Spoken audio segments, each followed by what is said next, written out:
this episode of Scars and Stripes, we got Kyle Stewart. Kyle Stewart is a U.S. Marine and he served overseas. On this episode, we talk about going from the Marines to the UFC, as Kyle was an ex-UFC fighter and still currently an MMA fighter. If you haven't yet, please check out the YouTube channel with Dakota Meyer that I just posted. If you haven't yet, subscribe and like, and I appreciate the support.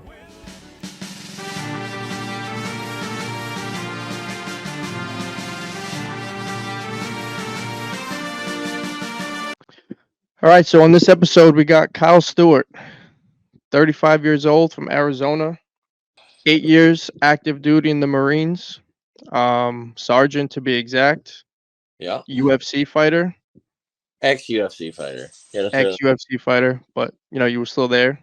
no longer in the UFC. No longer in UFC. Hey, it's not over yet. The career's not over yet.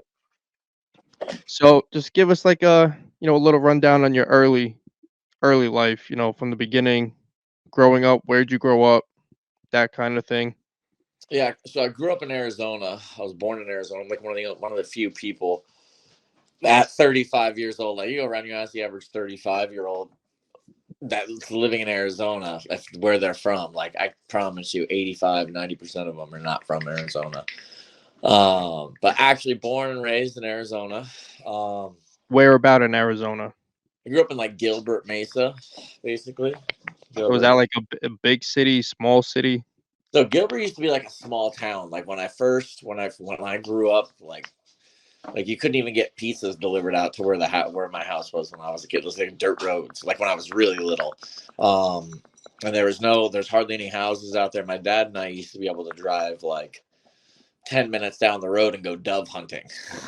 So, and then about the 2000s came around, late 90s, 2000s, they started building all of Gilbert up. So now it's just like Gilbert's a big city. Like you ain't going hunting anywhere near. Like you gotta drive like an hour away to get to somewhere where you can go dove hunting. But yeah, so I watched Gilbert transform from like kind of a small town to like a big city. And then I also grew up in Mesa. I grew up in Mesa. Started two starts. So we're gonna talk about the martial arts side or the Marine Corps side or what? No, we're like, let's take it early, like Okay. high school, growing up. Yeah, so when I was a kid, grew up in Gilbert Mesa. So I started getting into martial arts like as a young kid. My mom and I actually just talked about it yesterday. So I was like, I was in karate. And the reason why they signed me up for karate is I have like real bad ADHD, especially as a kid. And they're like, well, this will help with focus. So I started doing karate, and when I was a kid, like I loved like martial arts. I was like a just standard like little boy, like Power Rangers, Ninja Turtles, like that was my jam. So going and doing karate, there was a karate dojo that was like right next to the apartment complex that we lived at. So we used to go there, and that's when I started getting into karate. And from there, I mean, I was a martial arts nerd. Like all the other, like most of the other kids my age were going to like Pop Warner or baseball or whatever, and I was always in karate. And what age was this? I actually started karate 3-4 years old. Oh, so okay, so you were young. Oh yeah, I was real young. I was like 3-4 years old when I started karate. And I did that up until I started competing like pretty heavily in it. And like point fighting, like karate, like this type of point fighting, like old school back in the day before jiu-jitsu really took off or the MMA took off. Like back in the 90s, there was still like a lot of bullshit martial arts around. Like there was like I mean, there still is. You ever follow like McDojo Life or whatever? Or I've heard of it. I don't follow it, but I know what you're talking about. Like old fat pedophile looking dudes with ponytail energy to throw people across the Yeah. And there's like 15 people in that class staring at him like, and I'm Was like, that like Diego Sanchez's ex-coach? yeah. I was like, how did this is like you convinced 15 people to be retarded? Like, were they retarded before they got to you? But anyway, so there was a lot more bullshit martial arts around in the 90s. But karate was a big one back in the 90s, and I remember like just it was funny because I remember as I got older, like I was always into fighting. Like I was never good at talking shit as a kid, but like I was good at fighting. I remember after school, like in junior high, um, like some of the other kids had boxing gloves. So after school, we'd go over and go to like my buddy's house, and just kids in the neighborhood, like the boys would be boxing. Like sometimes they just have like one glove on, and one of them would be like a karate glove, and the other one would be like a legit boxing glove. And the karate glove's obviously gonna fuck somebody up because it weighs nothing. But we were just a bunch, like that's just what we did for fun.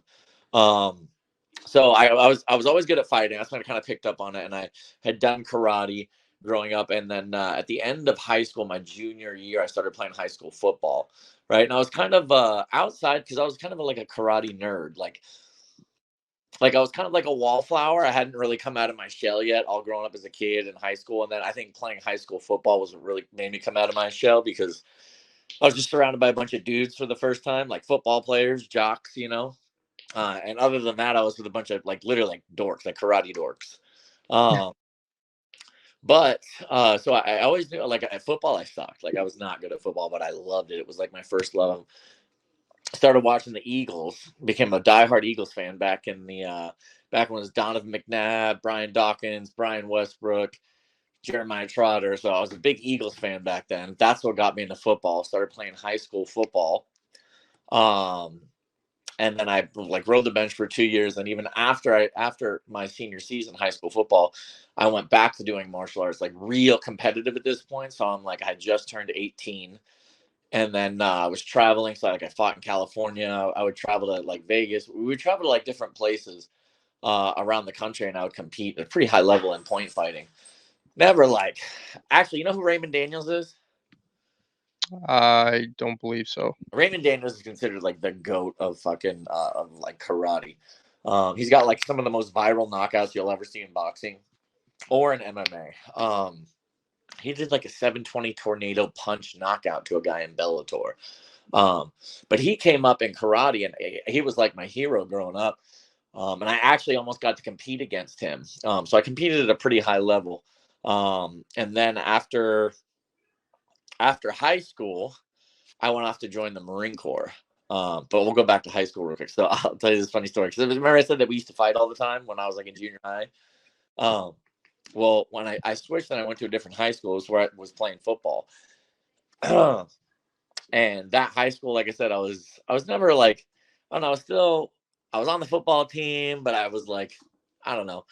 I was still a little bit more reserved. What position were you playing? I wanted to play wide receiver, but then I found out I was a slow white guy, so that wasn't happening. It's like, well, you're kind of, and I hit a growth spurt. Like I hit puberty late. I didn't hit puberty till I was like 15, dude. So it was just like I went from being like 5'3" to 6 foot tall in like 3 years. And but I ended up playing defensive end. That was the only time I ever got on the field, was playing defensive end.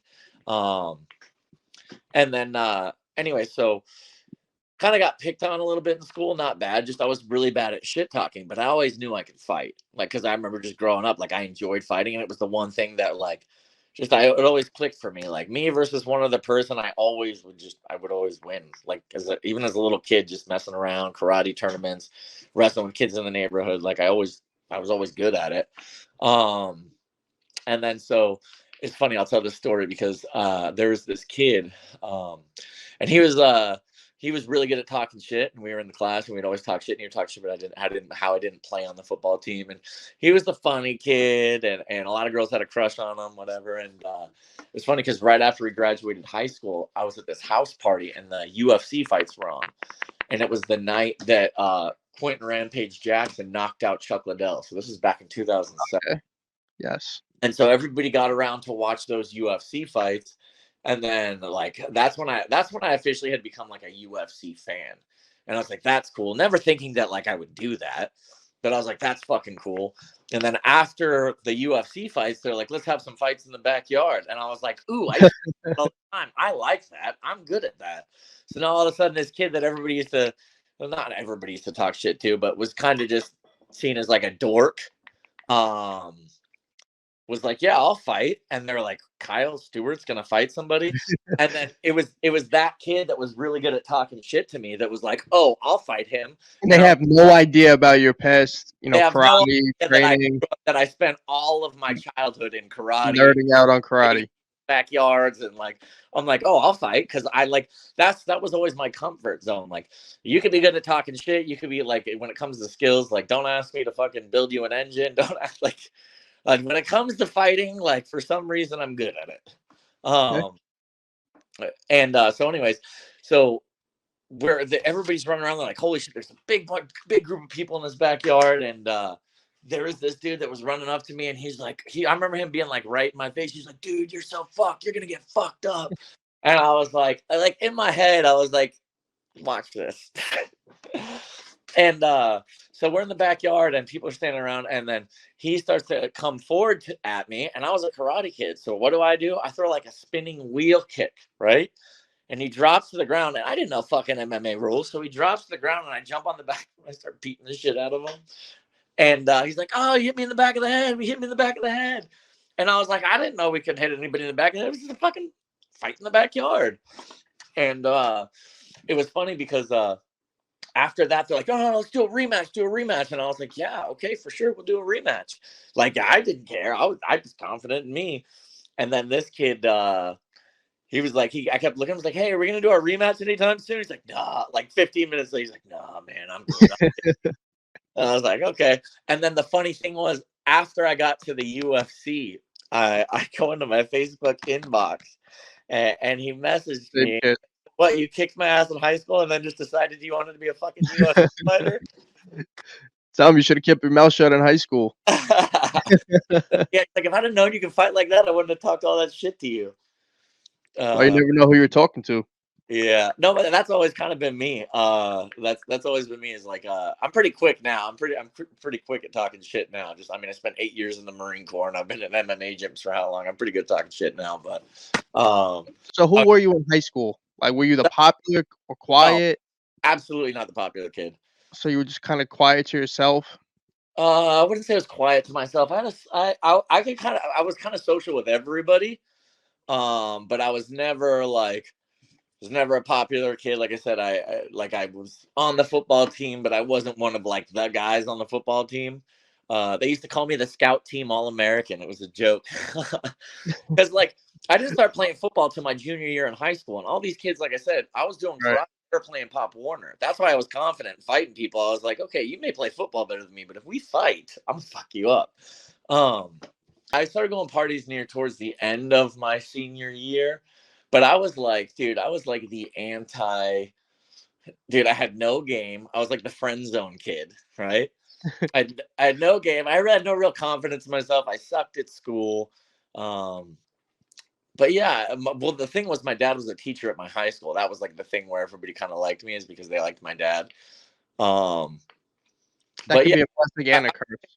I would say myself personally is I wasn't a real social person, because I wasn't a very confident person at that time. Right. Right. And then it's a big part of the reason why I wanted to join the Marine Corps is because, like, one thing, my dad was a Marine, and like, I remember being like a small kid and being like real young and seeing my dad like crying at the Vietnam War memorial. And that just hit me pretty hard. And I always knew, like, I always looked up to my dad, like, big time. Like, my dad's the biggest blessing that I've ever had in my life, is like having a great father. But I always knew that I wanted to be like him when I grew up. And I feel like him when he was in the Marine Corps, he's a Vietnam vet. My dad got hit with a grenade in Vietnam, and he's got one leg now.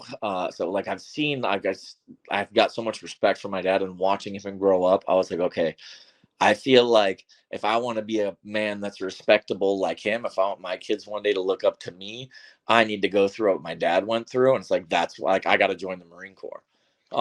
So in high school, did you have aspirations to go to college, or you knew, like, when was it when you knew you were going to? No.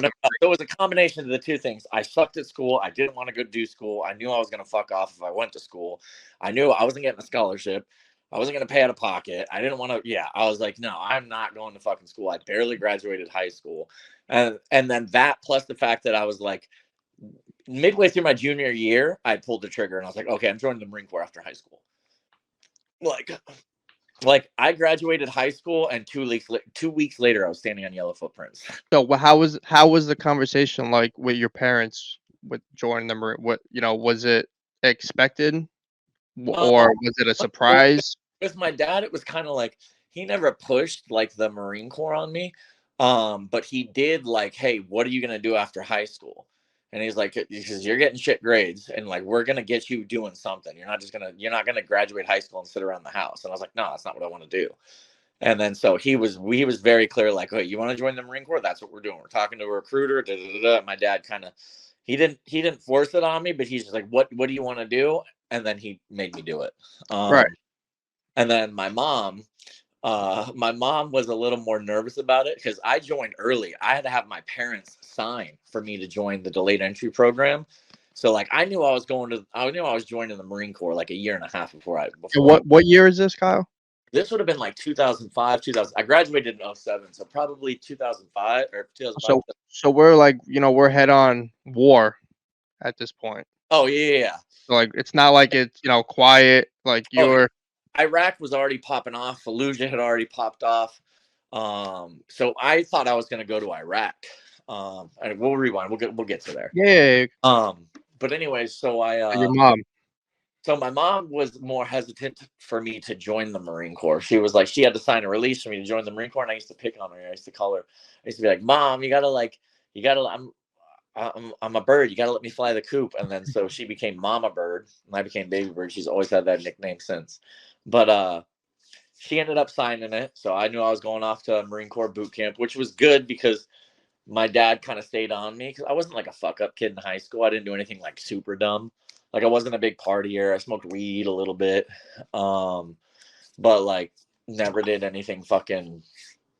Never did anything. You weren't a delinquent. Yeah, I wasn't a delinquent, but it was funny because when I went to boot camp, I thought I was like the worst kid ever. I wrote my parents a letter. I'm sorry, I never appreciate. And it was so funny. My parents were like, "Who is this guy?" It was like a scared straight kind of a moment. When you're in boot camp, you're an 18-year-old kid. You're used to living at home with mom and dad. And you have a bunch of grown-ass men who are like war veterans yelling in your face. You think they're all war veterans at least. That's what boot camp's like. You get scared straight and you get disciplined real fast. So that's mom, like what I said. Like I wanted to become like my dad. I knew that what I went through in the Marine Corps would give me that discipline, right? So like I went to boot camp knowing like it was gonna be hard for me, but it was gonna be better for me in the future. Which, without a doubt, without the Marine Corps, I wouldn't.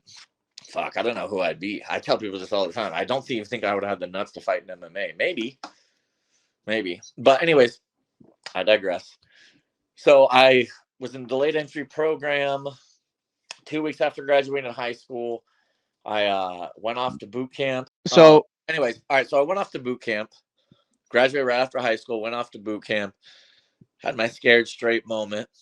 And then the first fucking 2 years of my Marine Corps career fucking sucked, dude. Let me tell you about being a fucking boot in the Marine Corps, man. Being like a brand new guy, a boot in the Marine Corps is like, you know what's funny? I think about this because I thought about it. I was thinking about it a while back, a couple of years ago, and I was like, like I never really got the college fraternity experience. And I thought about it and I was like, man, that kind of sucks. I work in downtown Tempe a lot and I'm driving around down there and I see all the college kids out and I'm just like, man, I never got to I was never part of a fraternity. And then I thought about it and I was like, no. I got the ultimate fucking fraternity, like a real fraternity. You know what I'm saying? Like we partied hard in the fucking Marine Corps. When I tell you there was hazing in the Marine Corps, there was real hazing in the fucking Marine Corps. Like it was the ultimate fucking fraternity. And I really thought about it. I was like, no. Kids on college campuses tried they couldn't compare to like the fraternity of the Marine Corps, like the wild and crazy stories that I have from being in the Marine Corps. I could do a 3-hour podcast just on my Marine Corps career. But anyway, so brand new in the Marine Corps. My first 2 years sucked because I was a boot in the Marine Corps. When you're a boot, you're just like every working party, fire watch. When you're when you're out of the field and you're back in the barracks on the weekends, you're like trying to get out of the barracks, because if you're in the barracks, you're going to end up having to deal with your drunk senior Marines who are walking around just trying to fuck with you. And they're all like combat vets too. Is a good character developer. I'll give you another story. So this is one of my first boot Marine stories. I was in the field and we were doing some sort of mount town drill where, you put called a BFA, the blank firing adapter. You put it on the end of your rifle and you can shoot blanks. So we're running around and we're doing basically like a simulation. And we were running around and shooting, yada, yada, yada.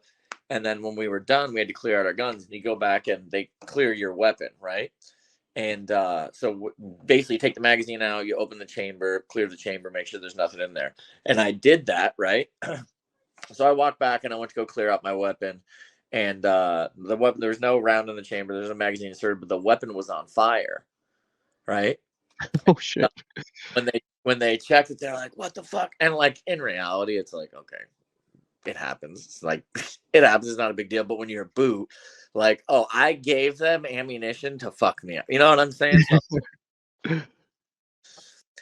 So, and they didn't like me because I was kind of at this point. I was just kind of like in my head. I was like, all these guys, because you have the most respect for these dudes because they're all combat veterans, right? I was trying to say here, it's like when you're a boot and you spend your entire life trying to be in the Marine Corps. And you go through boot camp, you go through School of Infantry, and you finally get to the fleet, like, and you meet these guys, and they're all combat veterans, like they're up on a pedestal to you, you know. So like you have the most respect for them, and then you find out most of them are 21-year-old alcoholics with PTSD, and they just fucking beat the shit out of you. So it's like your view of the Marine Corps, they go from being these hero pedestals to like, dude, what the fuck is wrong with you, man? Like, anyway, so I was getting my weapon cleared out and it was on fire. And then I was like, they're like, good bitch, you're gonna fucking find out. I was like, oh god, I'm so fucked. And then it was nighttime, and it was a couple of hours, and a couple of hours had gone by. I knew I was gonna get fucked up. I knew I was already gonna get double posted, which means you do fire watch throughout the night, which means they'll put you on, like, so you get like, if you're in the field, you could not end up going to sleep till like 10 or 11 o'clock, sometimes 1 o'clock in the morning. And then you're supposed to be up at 6 o'clock in the morning. And then, so if you're a boot and you get double posted, that's them like trying to fuck with your sleep. And then like when you're just running around in the desert all fucking day long and you're exhausted. And then, so you're just running on like mental empty and physical empty. You got no energy. You've got no sleep. And it's fucking 100 fucking plus degrees outside and 29 palms. So I knew I was going to get double posted. What they'll do is if you don't get any sleep, they'll post you. Say, like, I probably got posted at like 10 and 2, which means I was going to be able to take like 2 or 3 2-hour naps throughout the night. So then they called me over to the packs, and the trucks were over in one area, and then one of my senior Marines called me over to these packs, and there was nobody over there, and I was like, dude, I'm so fucked. So I walk over there, and nobody's around. You knew when your senior Marines took you to where nobody was around and they started looking around. Like, oh my God. But yeah, here we go. And then so he's like, stand at parade rest. And keep in mind, this guy's the same rank as me. He's just deployed once before. Does that make sense? So No.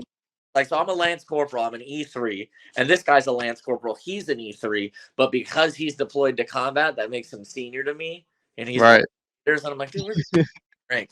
And so I was like, okay, so I'm standing at parade rest like this with my hands behind my back, and as I'm standing at parade rest, you ever seen that the slap fighting, the UFC slap? Yeah, of course, the power slap.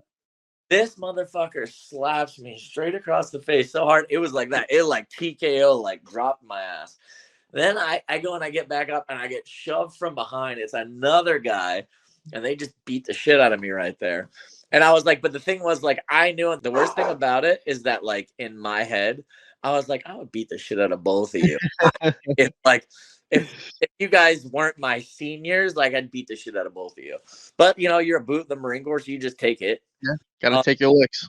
That's what I say. It's like the Marine Corps is like a cult, but like you love it, man. Like if you're paid for it, then like that's not for you. And that shit, like today, dude, that shit would get you. In today's military, that should get kicked out of the military for sure.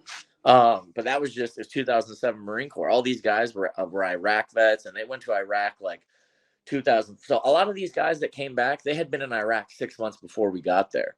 So these guys had just been, and they had a pretty rough deployment. So these guys were all just 21 years old. They just started drinking, and they had fucking PTSD and anxiety out the ass. Young, dumb kids. So it's like, that's a concoction for fucking chaos.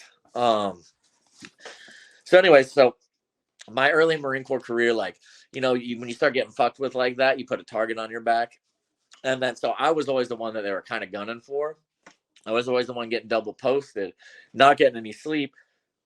And then there was another time when I was a turret gunner, and we were in 29 Palms, and like the big thing is like, don't ever fall asleep in the gun, right? Like, you're not ever allowed to fall asleep. It's like being a post and you don't fall asleep. You're the guy behind the gun and somebody attacks you, you better be like alert and ready to go.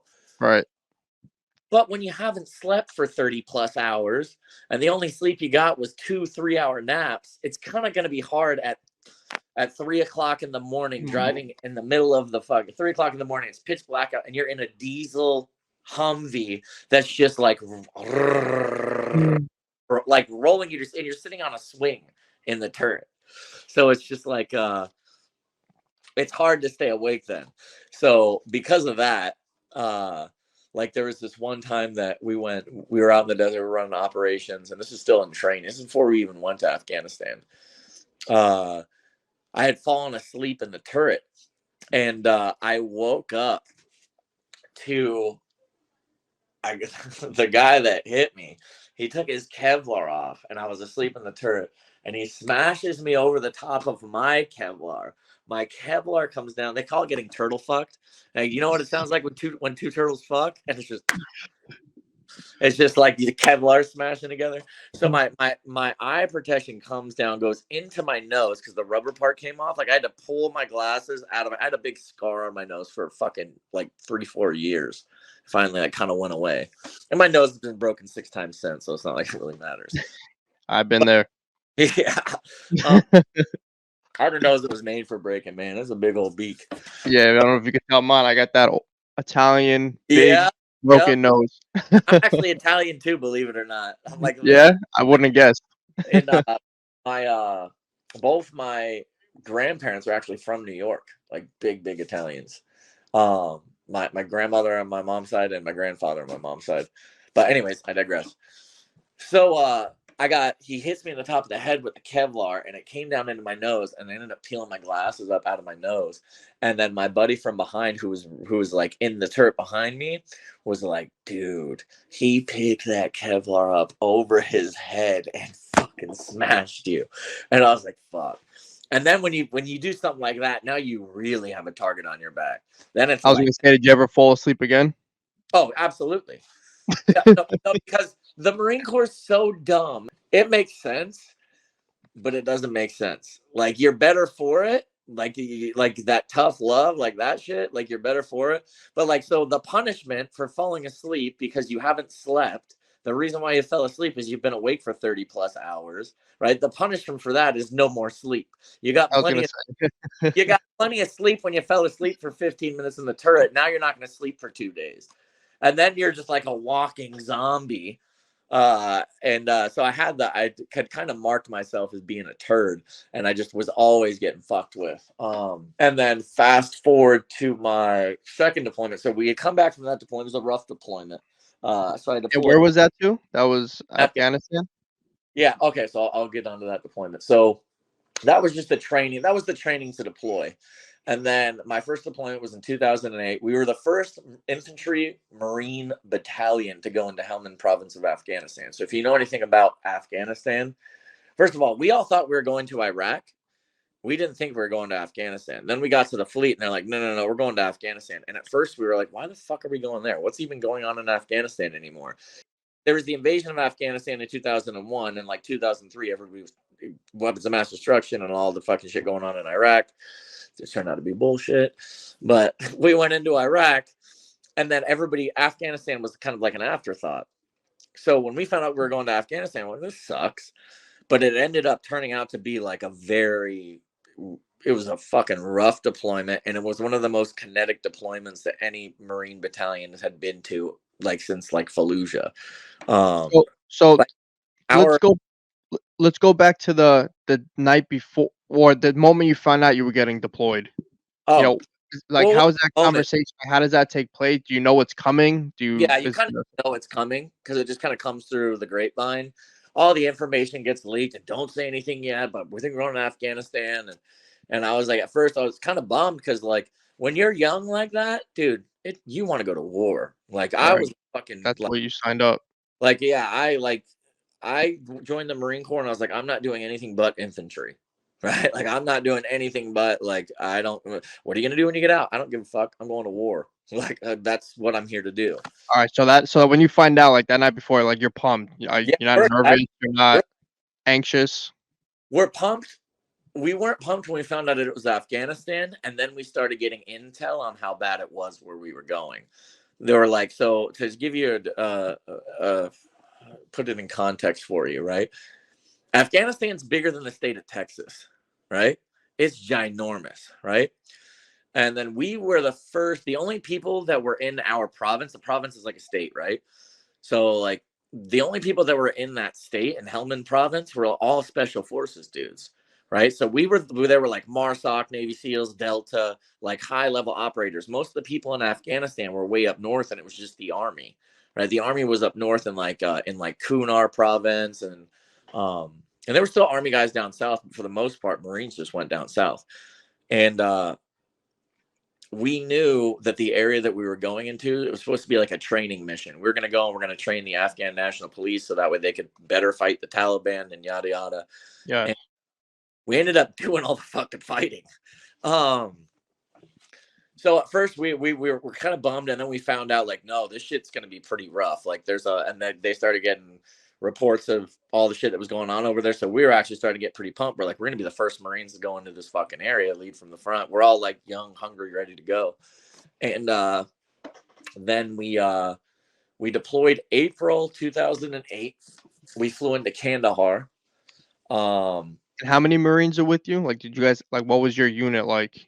Okay, so we deployed as a battalion. A battalion has roughly like 1,200 people. There's 1, 2, 3 companies plus H&S company and a weapons company, so 5 companies. Each company has 250, maybe 300 guys in it.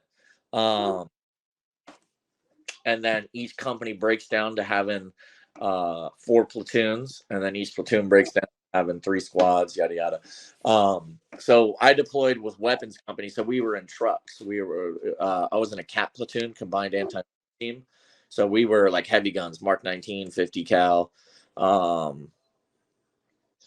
19, 50 cal, tow missiles. So it was pretty cool because we were not only we were infantry, we really guys got to shoot the big fucking guns, the big guns of the infantry. So we deployed. We flew into Kandahar, and I remember when we landed in Kandahar, we were getting ready to leave. We were in Kandahar for a month, right? Because nobody had been down to that part of Helmand province. So we were the first ones that were going there, and we were literally driving into the place. Like we literally drove all of our equipment there. So we landed in Kandahar. That'd be like if you landed in Dallas and drove to Houston, and you were the first people that were in Houston, if that makes sense. Yeah, no, it does. The only other people that were there were all like special forces dudes. But as we were leaving Kandahar, it was the first time that I had really like seen like, holy shit, we're really here. Like we're in a fucking war zone. So as you're leaving Kandahar, when I tell you like if you can probably just Google images, look at pictures of it. But when I tell you there wasn't like a single city standing or a single building standing without that, wasn't missing walls, there were buildings that were completely leveled. There was buildings that like the side was missing or the roof had collapsed in. Like every single one was for like 10 blocks. So and there's sea wire and rubble and like shady motherfuckers walking around everywhere. So for the viewers, also tell them what's the weather like at this moment? It's very hot. It's basically how Arizona is at that same time. So April, about Arizona weather in April. I used to tell Afghanistan weather is just like being in Arizona. The only difference is there's no air conditioning and no shower. So we're driving out, and I'm just like, I'm in the turret, and I'm fucking looking at all this fucking shit, and I'm just like, holy shit, we're really in Afghanistan. That was the first time when I was like, okay, all the training, all the motivation, all the I want to be a war hero, I want to die for my country, all that shit. It was like, holy shit, like. And is it what you expected, like what you envisioned in your head for it to look like or be like, from watching movies growing up, like Black Hawk Down and, you know, Yeah. like was it what you thought or was it The best way different? I could describe it is I felt like I was living that. Right. Like it was the first time that it hit me that I was like, oh shit. There's a few epiphany moments that you have in combat on deployment where you're just like, holy shit. Like you realize like you're really doing the shit. So we drove from there. We drove all the way down to Helmand province. It was like a 2-day long convoy to get down to Helmand province. And from there, our whole battalion split. Like we had our area of operation, our AO was roughly the size of Rhode Island, right? Imagine having like 1,500 Marines to try and hold down Rhode Island, and everybody there wants to kill you. So like Helmand province at that time was all Taliban, 100% Taliban controlled. The ANP were just kind of like a presence, but they were getting the ANP. They would take casualties on a daily basis because they would just Taliban were hammering them. Just depending on where you were at, but the ANP were getting into gunfights. The Afghan National Police are more like soldiers than they are cops, and people don't understand that. When I say like the Afghan police, no, they're like. It's not like cops that we have here. Like they're rolling around with AKs, they're getting in gunfights, their trucks are all lit up. Like those guys were getting in fights all the time, and they were always losing, which is why we were there in You Helmand were there. Province. Right now, your mission right now is training the Afghan. Yeah, so train the Afghans, build them up, and so they can defend themselves. But when we got there, we kind of always made the joke that 2-7 was like the sacrificial lamb to Afghanistan because it's like we're gonna throw you in there, and then based on how bad you get fucked up, we're gonna figure out who's gonna come and replace you.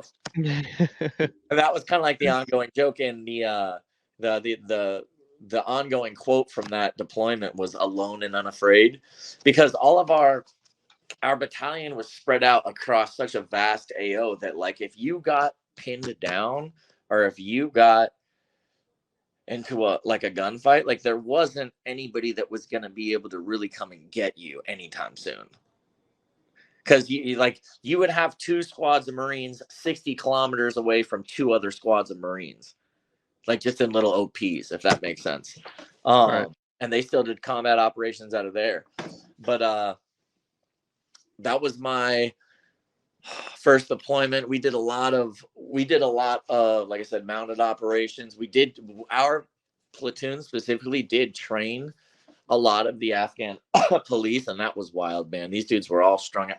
That's like when we lost the war in Afghanistan, like, and everybody was like, I can't believe this. I was like, I could have told you this shit was going to happen fucking 12 years ago. Like, because I knew how bad the Afghan police were. They were all strung out on heroin. Half of them were Taliban themselves or had Taliban ties. So when I talk about, like, if you wanted to win the war in Afghanistan, or to try and describe what the battle that we were fighting, imagine trying to rid Mexico of the drug cartels and using the Mexican police as intel.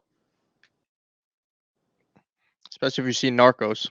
Yeah, you get what I'm saying? It's just like imagine like they're all bad guys, even the Right. good guys. Like the Afghan police would rob the local citizens. You know what I'm saying? So how do you Marines feel, training these guys or even being next to them? Are you like, We didn't obviously you can't trust them no, we completely. didn't trust any of them. Like we didn't trust any of them. Like we separated them from us. We had a few hairy fucking situations where we almost got into we almost got into it with our own Afghan police. There was like this one time where our doc, it was so funny. It was one of the times when I didn't shoot, and I used it as an example. So I'm so glad I didn't shoot that guy.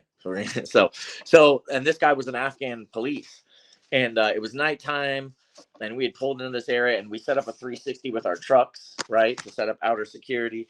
And at first, all the Afghans were like inside the trucks. And we're like, no, these motherfuckers aren't staying in our trucks. They'll steal shit off of it. We don't trust them. Like, we don't want them with us. So we told them they needed to move. And this one dude was strung out. He was high as a fucking kite. Because like heroin's everywhere there. That's why I said, like, all the Taliban, all their money comes from the poppy sales. Like, we patrolled through so many poppy fields. Like, that's where they get their money. So I'll go into the spring offensive. Basically, in the spring, they harvest all their poppy, right? They get all the money from the poppy that they harvest. And when they're harvesting the poppy, it's like dull. Like, there's no fighting going on. So it goes from being like dead quiet for 3 weeks, and then as soon as the poppist harvest is over with, the poppy harvest is over with, they get all the money from that, and they get their weapons, they get their ammunition, they get their IED making materials, and then it's fucking on like Donkey Kong. So like April, May, it's kind of quiet. June, July, it pops off. So anyways, fuck, I described that. Where was that before I started describing? Sorry, my ADHD is kicking in. No, you're good. So tell us, like, for the viewers, this is your first deployment. Yeah. When, Okay, no, I was telling the story about the dude that we almost fucking shot. Oh yeah. So he was strung out, and then he wouldn't get up. And then I was like, yo, motherfucker, you need to get up and move. And our corpsman comes and grabs him and like shoves him. And he has an AK. And he grabs his AK and he fucking racks his AK. So I'm like, at this point, I'm like, holy shit, we're point blank. And I got my rifle like right in this guy's face. And I like about shit myself because I knew like he had already racked it. If he had pointed it, like I was going to shoot him. But at that exact same moment, we are in and around and surrounded by hundreds of Afghan police. So what are they going to think if they see some Marine just point blank smoke a motherfucker? You know what I'm saying? They got guns. We got guns. Everybody would have died. It would have been bad. So I'm just sitting there and I'm like, I don't want to pull the trigger, but I also don't want him to shoot my fucking buddy. So I'm just like, oh my God, are you fucking serious? And you got to make a decision in a split second. Yeah. And I was just like, and dude, and like I was just like, my break point was if he had pointed his rifle at anybody, I was gonna shoot him. But like until I was just like that really, I always use that as a teaching lesson for young Marines when I came back. Like, you need to be conscious about when and where you're shooting and think about it, because some other dumb motherfucker might have just pulled the trigger and that would have been it, and then all hell breaks loose. Thank God. But anyway, so we transported a lot of those shady motherfuckers around. We never fucking trusted them. And we got into a lot of fucking really cool gunfights with up in Nowzad. What was the first gunfight like for you? Okay, so the first time I was in a gunfight, it was late, so it might have been, I think it might have been June, maybe June or July. But I had already, at this point, like IEDs were a big thing for us. I'll tell you about I'll go into the gunfight in a minute because I'll kind of follow that deployment like in chronological order. Yep. So the first time that I had first time I had an epiphany moment is driving through Kandahar. The second time I had an epiphany moment is we actually were QRF. I won't go into too many details. We were the platoon that had to go out to the wreckage of a Humvee that had hit an IED, and it had blown. We were one of the last battalions to actually drive Humvees outside of the wire in Afghanistan because Humvees do not take IEDs well. And then they had MRAPs and better technology to drive around in. But one of our companies had ran over an IED, and it had totally shredded the truck, and 4 of the guys had gotten killed in that truck. And 2 of the guys were actually in my platoon that I went to boot camp with. And so we were the ones that went out there to like pick up the wreckage. And that was like another epiphany, like realization moment, like knowing that like 2 of the guys I went to boot camp with that I was friends with one of them I had seen right before we had pushed out of Kandahar, and I was like, hey man, it kind of throws you for a loop, because you learn, like, when you say goodbye to somebody, you might not see them again. Like, hey, stay safe out there, head on a swivel, take care, little fist bump, and that was basically it. And then he was one of the guys that got killed in that IED, and that was a moment that hit me where I was like, holy shit, like, this is like real. This is not that moment is when you hit it, when you're like, oh, this isn't a movie, this isn't a video game, like, death is real and people are dying here. And that was a big moment. That was a big kind of a grow up moment where I was like, holy fuck, like, and then fast forward from there, it's probably about a month later, we got into our first like gunfight, and we had hit so many IEDs. That was like the big thing, because we were driving on roads. Not like our platoon. Our platoon didn't hit IEDs, but in the convoys would hit IEDs. Right. Like, we were driving through this pass, and we were on our way to Sangin. 2008, on our way to Sangin. Anybody that knows, any Marine that listens to this podcast, I know about Sangin for sure. That was like the Fallujah of Afghanistan. Sangin was. But we were driving up to Sangin to go up to link up with Echo Company up there, and we were driving through this pass. And I want to say we were on the 611, but I'm not sure. If anybody's familiar with that, maybe they'll hear that. We're on the 611. We were driving through this pass, and I'm driving the truck at this time. And IED goes off, and it hits a mine roller, right? So at first, the crazy thing is, like, when an IED goes off, you see it before you hear it. If it's far away, you'll see it before you hear it.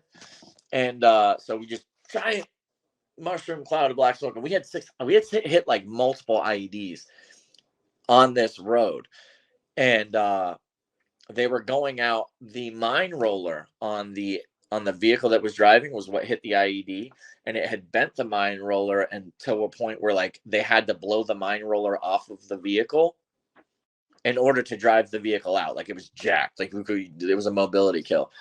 So the engineers get out, and I think that they're going to go blow the mine roller off so that way we can get out of there. And as they're out, I'm just looking out the window, and I'm not really paying attention. And I just see, like, what looks like just things skipping up off the ground, like little clouds of dust coming up off the ground. And I didn't think anything of it, but I was looking, I was like, that's what the fuck is that? And then the fire, they were shooting at us, but it was coming from so far away.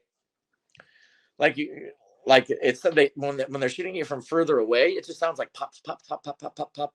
But then the rounds, as they come in, you can see them skipping off the ground, and we're inside the Humvee, so I couldn't hear the pops. So I'm just looking at the ground kicking up off the dirt, and then all of a sudden, like, boom, hits the dirt, and I was like, holy shit, what is that? And it was an RPG that they were shooting at us, and so my vehicle commander, and this is my second, probably most pivotal moment of that deployment. So my senior Marine who was with me, he was the same dude that knocked me out when I had my weapon on fire. And I was driving him around. So I spent the whole deployment with this motherfucker, man. And actually, I love the dude now. Like, it's crazy. Like I said, like, tough love doesn't exist like that. But anyway, so we get ambushed, and he yells that we're in a gunfight. And it's at this moment, it's the first time when you realize, holy shit, like, we're in a real gunfight right now. So paint the picture. Are they in mountains? Or are you in a town? So we're going through this valley. They're up on the mountains to our left. I don't know anybody being on the right, but I'm pretty sure they're shooting at us from the left. I mean, this is 2008. I'm trying to recall this. So they're shooting at us from the left. RPG hits while the guys are out. They end up blowing the mine roller off. But what really hit me, which is exactly what I needed at this point, because I was, like, scared. Like, this is the first time we're like, holy shit, like, they're shooting real fucking bullets and rockets at us. Right. No, you could train all those days, but this is... Yeah, you're like, oh, shit. It's kind of like an MMA when you walk into when you make that walk.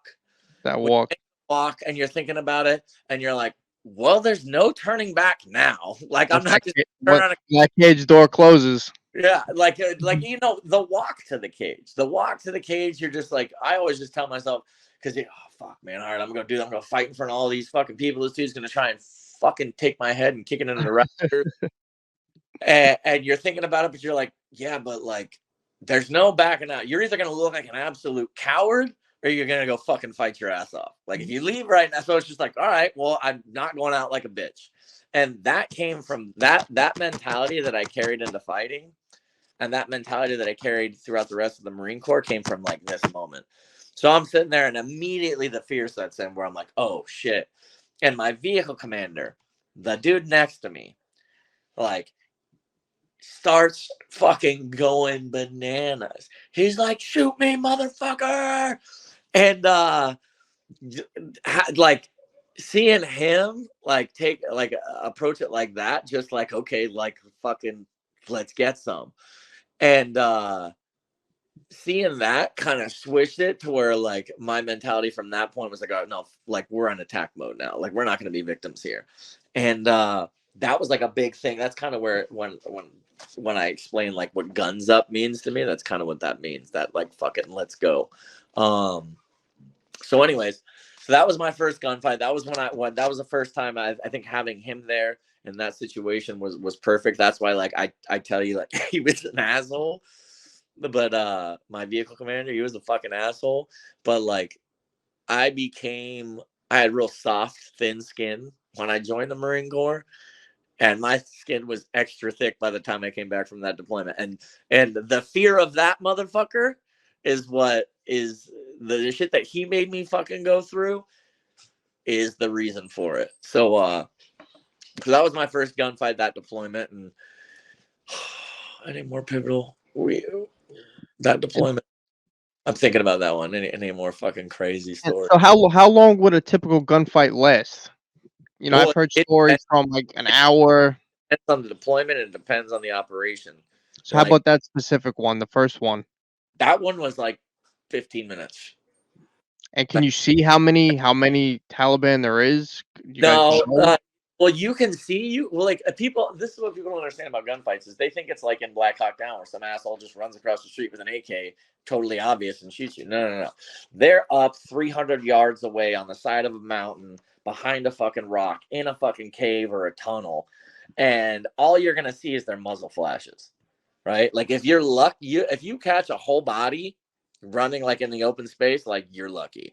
And they're always going to put something between you and them. Like they're never going to be, it's either going to be like a close ambush on the other side of a wall, or it's going to be an ambush where they try and hit you from the other side of a river, or they're going to try and hit you from a window fucking 3 blocks away. Like that's was how it was. Cause like it's guerrilla warfare. Like if we go head up with them, that like we got ours when we did direct operations, like when we knew where they were at and then we went to go fucking smash them in the mouth. That's when we really got ours. But for the most part, it was us being ambushed on patrol, and by the time that we gained the upper hand and fire superiority, they fucking bounce. Because we didn't have it so much in 2008, but like we had they knew that like air was going to be on station. They knew that they only had a certain amount of time that they could fight before like they were going to get obliterated. So that's How long did it typically take for air support? my first You know, deployment. like what My first deployment, we didn't hardly have it. It was 2008, and that's again why I said like we were alone and unafraid. Like in 2008, if you were to do something, you had to have air pre-planned. Like, hey, we're moving from here to here. If something happens, we have air like ready to go. But like most of the times, we didn't get it because we had such a big area of operation, and there was so much shit going on, so far scattered. Like they were always somewhere else. Does that make sense? Where we right. didn't have the assets. And then if you fast forward to my 2011 deployment, all the Marines were there, and there was so many more, like there was way more support. So the gunfights were way, way, way shorter because they knew that they could only fight us for like 5 minutes because there was going to be a fucking Cobra inbound within 10 minutes. And wherever they were at, if they were still there, they were getting fucking wrecked. So they were smart, man. They were like fighting the Taliban was like, they were smart, man. Like you gotta, it would piss you off then because you're like, they won't fight his head up, but I wouldn't if you were in that situation, that's how you would fight.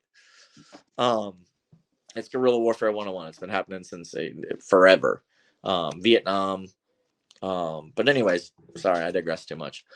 But anyways, so that deployment 2008, I came back from that deployment, and After how long? 8 months. The 8 deployment months. 8 months long. So I came back from that deployment, and our second deployment, we went on the 31st Marine Expeditionary Unit, the 31st MEU. And then so that deployment was to go to the South Pacific. Yeah, South Pacific. So like we flew into Okinawa, and then we got on a ship and we floated to Thailand, the Philippines, Singapore. And it was just like, that was a bad idea because we had just come back from this deployment. So our battalion had lost 20 guys. We had 20 KIAs and like something like 300 Purple Heart recipients. Now, keep in mind, like 300 Purple, I think it was something like 300. Like a lot of guys got pretty jacked up and had a lot of PTSD problems and whatnot. And then they send us on a trip they call it a booze cruise. They sent us on a trip to the South Pacific with whores and alcohol. And it was just like, I probably shouldn't say whores. Oh, well, you should edit that part out. All right, I'll edit it up. So they send us on this. So they send us on the South Pacific. They send us to the South Pacific to Thailand with like a bunch of young kids that had just come back from a really rough fucking deployment. And fed us a bunch of alcohol. So of course, you get a bunch of Marines were partying in Thailand. Like we partied in the Philippines and we went to Singapore, and that was like a really awesome trip for me because I got to go somewhere in the Marine Corps and like not go to combat and not like just got to travel a little bit. So that was cool. The most pivotal part of that deployment was that's when I started training in MMA. So I was 21 years old. Lyoto Machida had just knocked out Sugar Rashad Evans and became UFC light heavyweight champion. And I watched Lyoto do that. And remember I said I had grown up fighting forever and I was a karate nerd. And I watched Lyoto use very similar techniques in MMA. And people couldn't figure him out forever. And when I watched him move, I was like, he's point fighting. I was a really good point fighter. I think that I would be able to do that. And so that's when the wheels started turning in my head. Watching Lyoto, it was like the reason why I started getting MMA. I always say Lyoto Machida made me believe I could do MMA. So I started training on that deployment. Like I said, there was nothing to do on that deployment but drink. And I was pretty straight and narrow. I partied when we were in Thailand and whatnot. But so while you were in Thailand, you guys were on this deployment. In your head, were you wishing you were in Afghanistan and Iraq? Like, did you want to be back to where you were at? Everybody wanted to go back to Afghanistan. But everybody also enjoyed that deployment because it was a good time.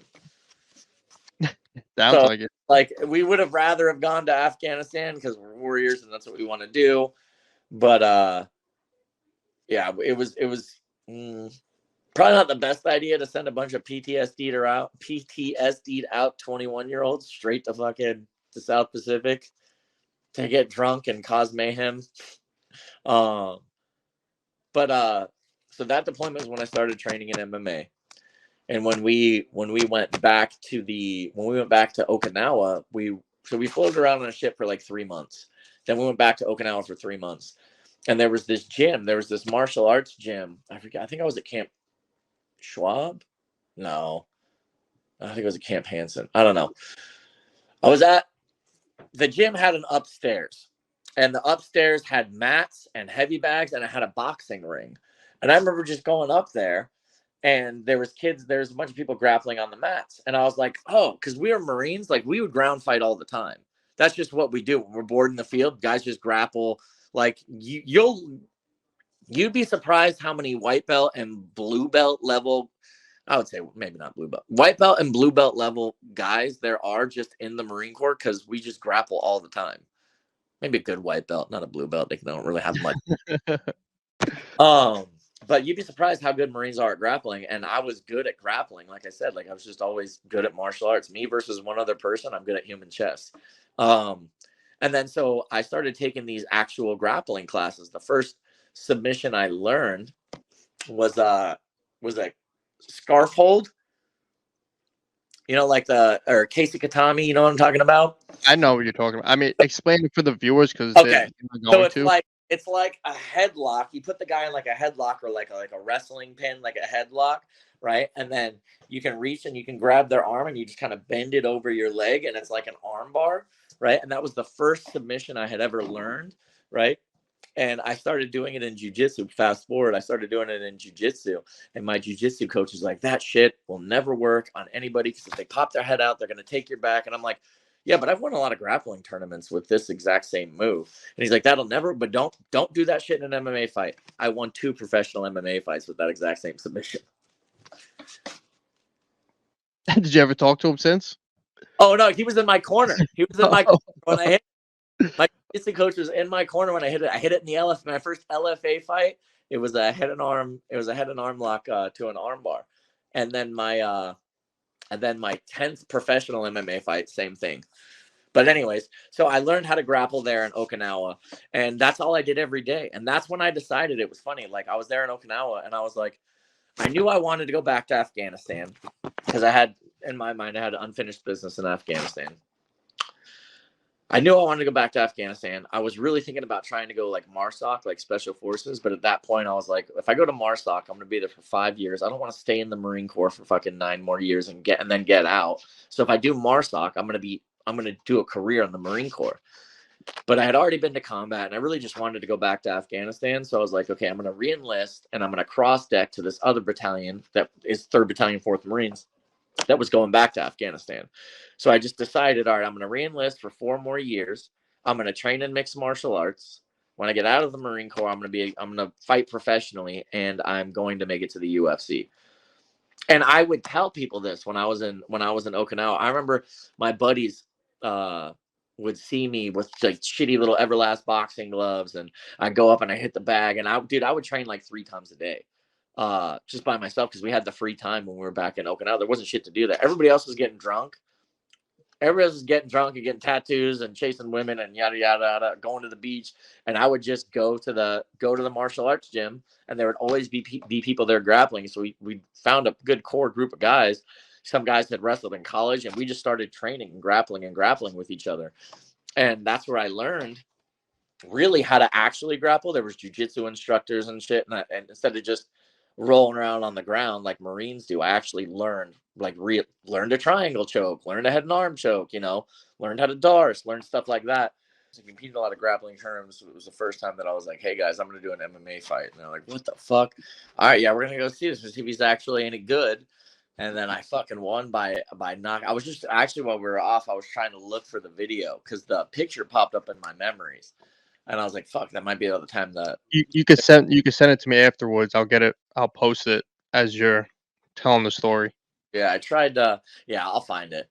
I know it's somewhere. I think it's on Facebook for sure because I see the video once in a while in my memories on Facebook. But I just I remember that feeling and being like, holy shit, like I really could do this. And then from there, that was basically kind of like a smoker fight. And then from there, I started competing in officially like sanctioned MMA fights, and I had my first official MMA fight with King of the Cage. And I was fighting at 185. So at this point, you're still a Marine, though, right? I'm still in the Marine Corps. Still active. Yeah, so I'm still in the Marine Corps, and this is the time. This is when like I really started to believe, and I was really passionate about MMA. Like in the Marine, like in 29 Palms, there ain't shit to do. There ain't shit to do there, but drink and go work out, play video games. Like the closest place to go to 29 Palms is Palm Springs. There ain't shit to do in Palm Springs, so like training was like my safe haven. When I got done, when we get out of the field, everybody go back up to the barracks, play Call of Duty, and I'd be on my way to go train. And so like I really dedicated myself 100% to training, and that's when I had all the vast majority. I think I had like 9 out of my 10 amateur. I had 1 amateur MMA fight after I got out of the Marine Corps, and then I went pro. But I started fighting in King of the Cage. I fought most of my amateur fights for King of the Cage. That's actually where I first met Sean Strickland. I tell people the story about when I first met. He was the King of the Cage middleweight champion at that time, and I was still just an amateur. So he was a guy that I met, and I actually went and trained with him in Southern California a couple times.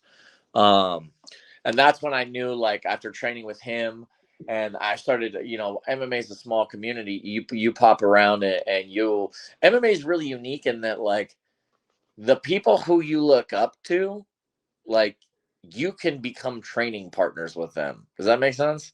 Absolutely, and definitely in MMA. Yeah, and 'Cause, MMA, you like, know, you can't just show up to LA Fitness and play basketball with LeBron.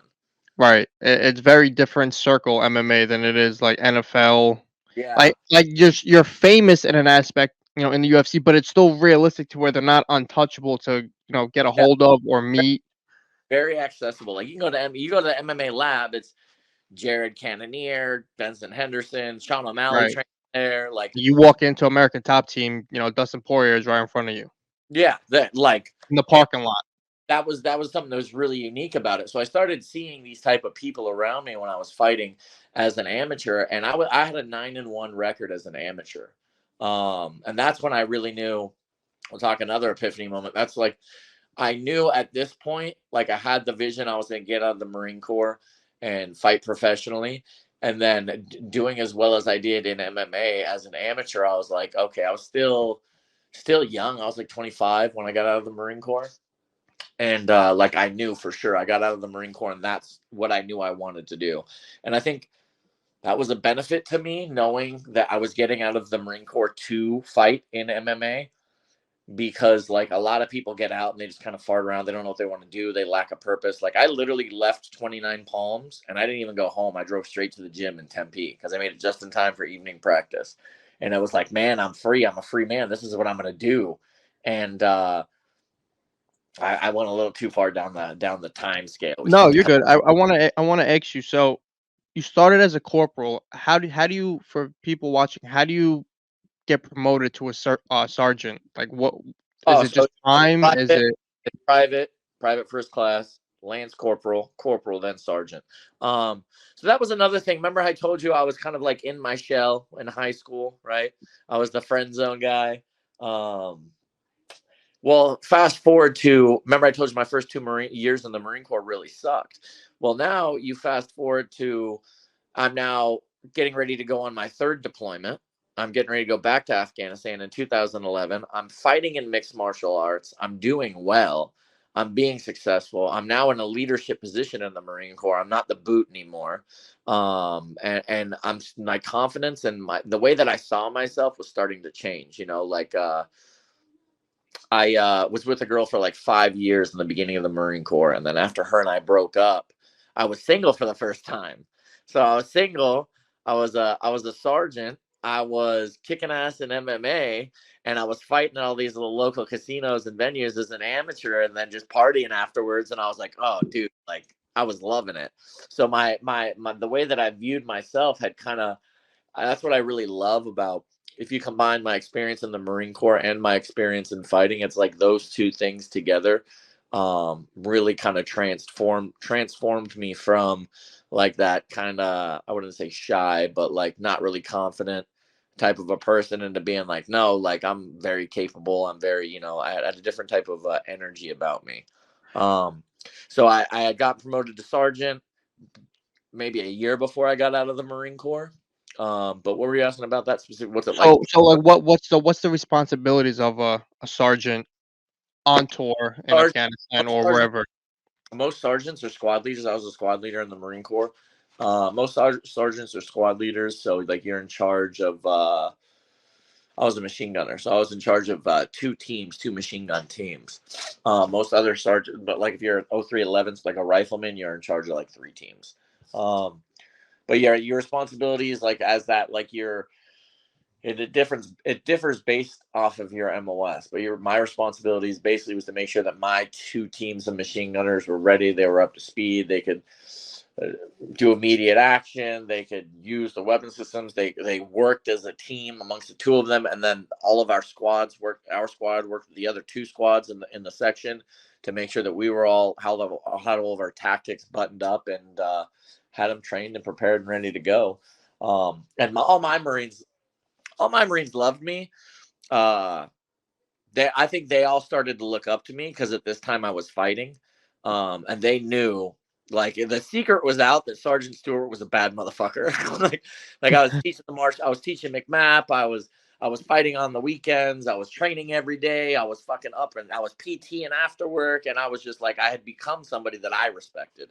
And then all these dudes would look up to me. But I taught all my young Marines how to box. It was something that I think that they really liked. We went on deployment. Like, bring your mouthpieces and boxing gloves, because like all my guys, like, and they loved it. So we'd do PT, we'd load up our boxing gloves, we'd go for a run, and then we'd come back and we'd box and we'd spar. I'd hold pads for guys and shit like that. But that was something that I think really helped me a lot too, because like the people around me started to look up to me, and I had never had that before.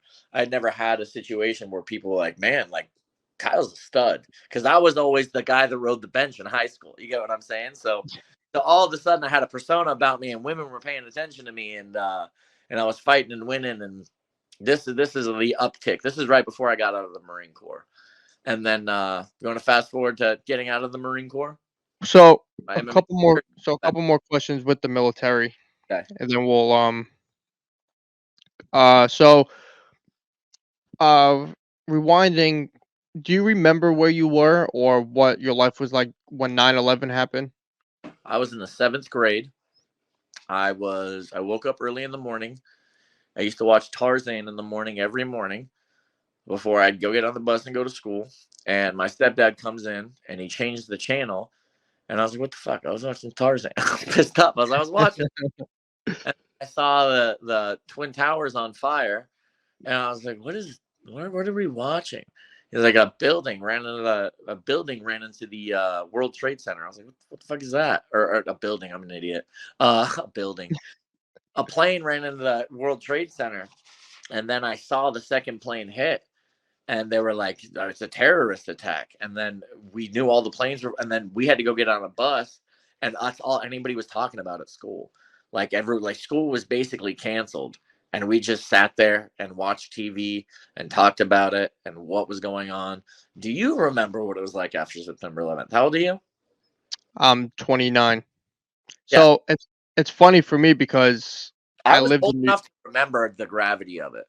right. So I was in first grade, I believe, but you know, you were in Arizona, right? Yeah. So I was in New York. I grew up in a place called Staten Island. I don't know if you ever heard of it, but Remember, um, remember when the Diamondbacks beat the Yankees in 2001? 2001, yes, Luis Gonzalez. Yeah, it was like the Diamondbacks versus the world. Everybody wanted the Yankees to win. Right.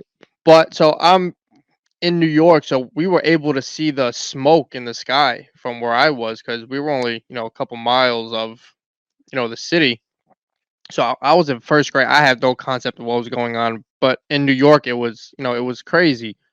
So, my follow-up question with that was obviously you didn't really have much of a concept being in seventh grade of, the significance of what happened. Like you could see it, but your Oh no! father's Like once I realized what was going on, and we realized that, like, it very much hit me that people got into a plane, flew into a tower, and they were a bunch of terrorists. I had heard about the country of Afghanistan. What the fuck is Afghanistan? But right, we known, it hit me for sure. That's where, like, it's funny because kids are so young. Like, it's crazy to think that there are grown adults now. There's people who can buy alcohol and they were born after September 11th. crazy. Like my younger brother. Because that's such a pivotal time. Like Right. that pointed our country into where the direction it was going for the next 20 years. So your dad's a Marine. What was his reaction? Somebody, a vet like him who's been in war. He's, that was, extravagant. Like, do you I've remember been his reaction to it? 7th grade, so we didn't really know. Like, I would go to him and I was talking to him about, like, what he knew about the Taliban, what he knew about Al Qaeda, and he was getting it from the news, and he was telling us about it. And all of the country became like super Islamophobic at that time, and nobody wants to admit that. I mean, I probably even told today.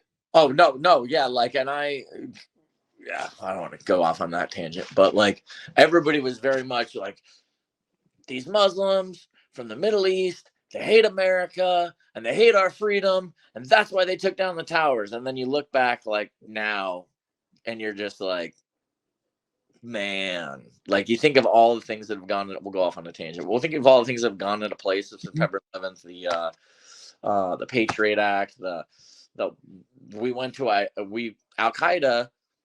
They were Saudis.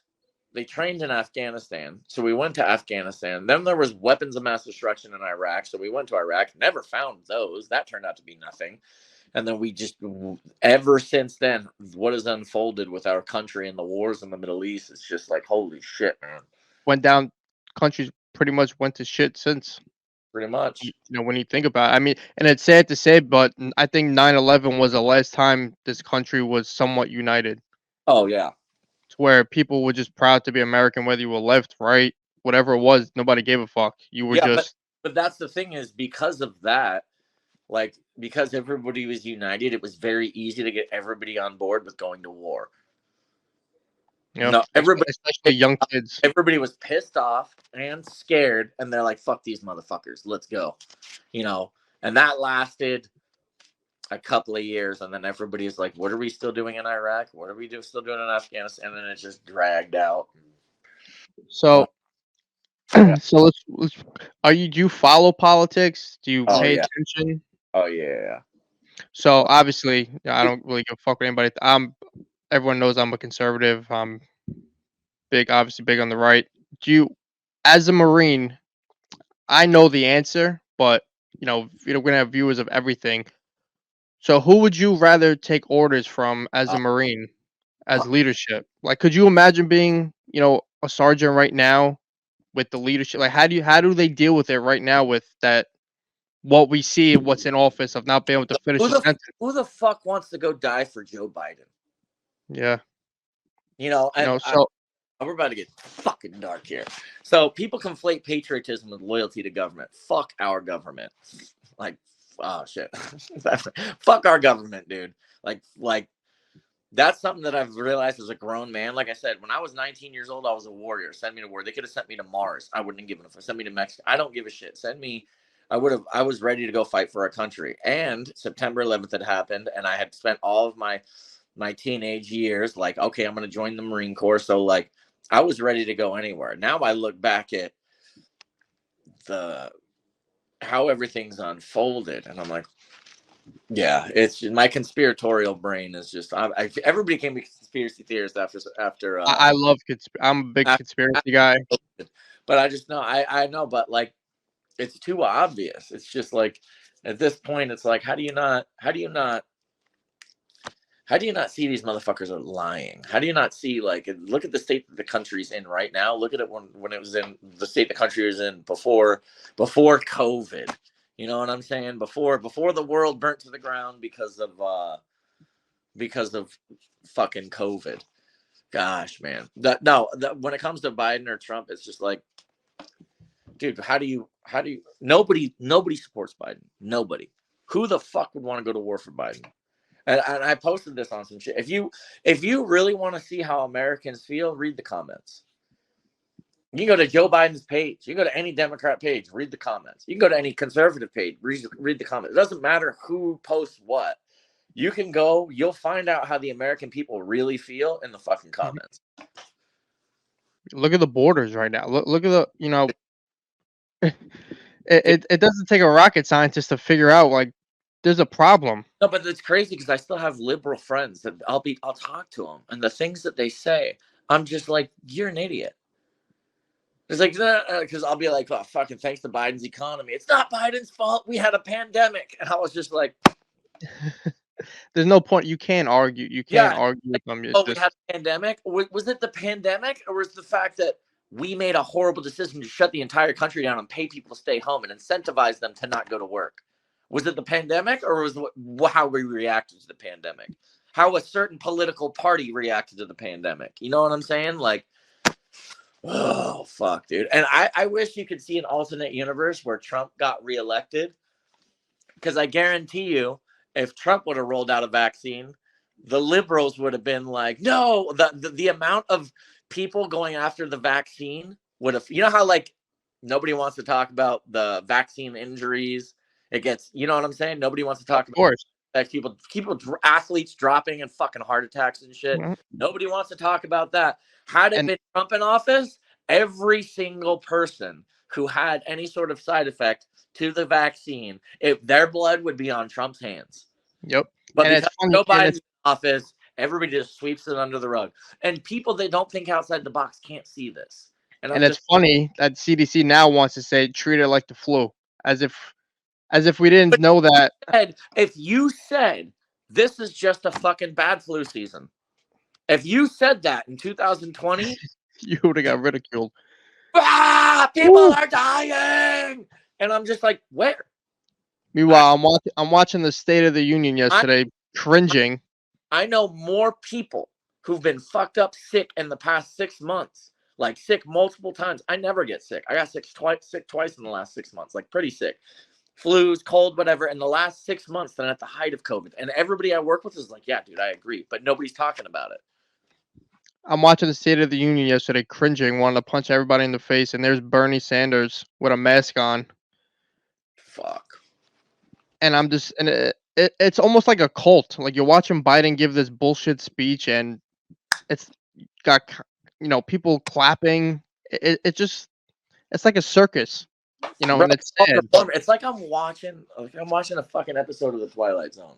Yeah, that's what it feels like. It feels like a simulation. Like Kamala Harris and her fucking laugh.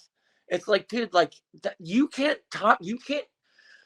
You're telling me that's an intelligent woman? Like like I can read her like a fucking book. Yeah. Like her nervous, like I don't know what to do. I'm just gonna laugh. Like I'm just like, what the fuck, dude? Like, how is she the vice president? Imagine if something happens to Biden. Imagine, which is highly likely, the man's a walking corpse. That woman will be, if something were to happen to him, which I hope it doesn't, because I don't want this to happen, that could be the first female president of the United States. Yep. Crazy.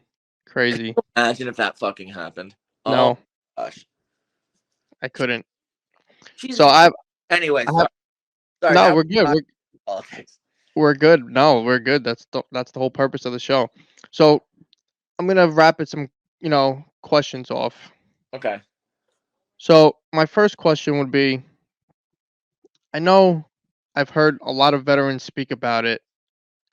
Do you suffer from survivor's guilt or any kind of, is it a real thing? Like I've heard a lot of stories on veterans who are not sad that they're alive, but almost like they almost wish they died in Afghanistan with the people they were with, and they shouldn't Um, be alive. And you know what I'm some trying to guys, say?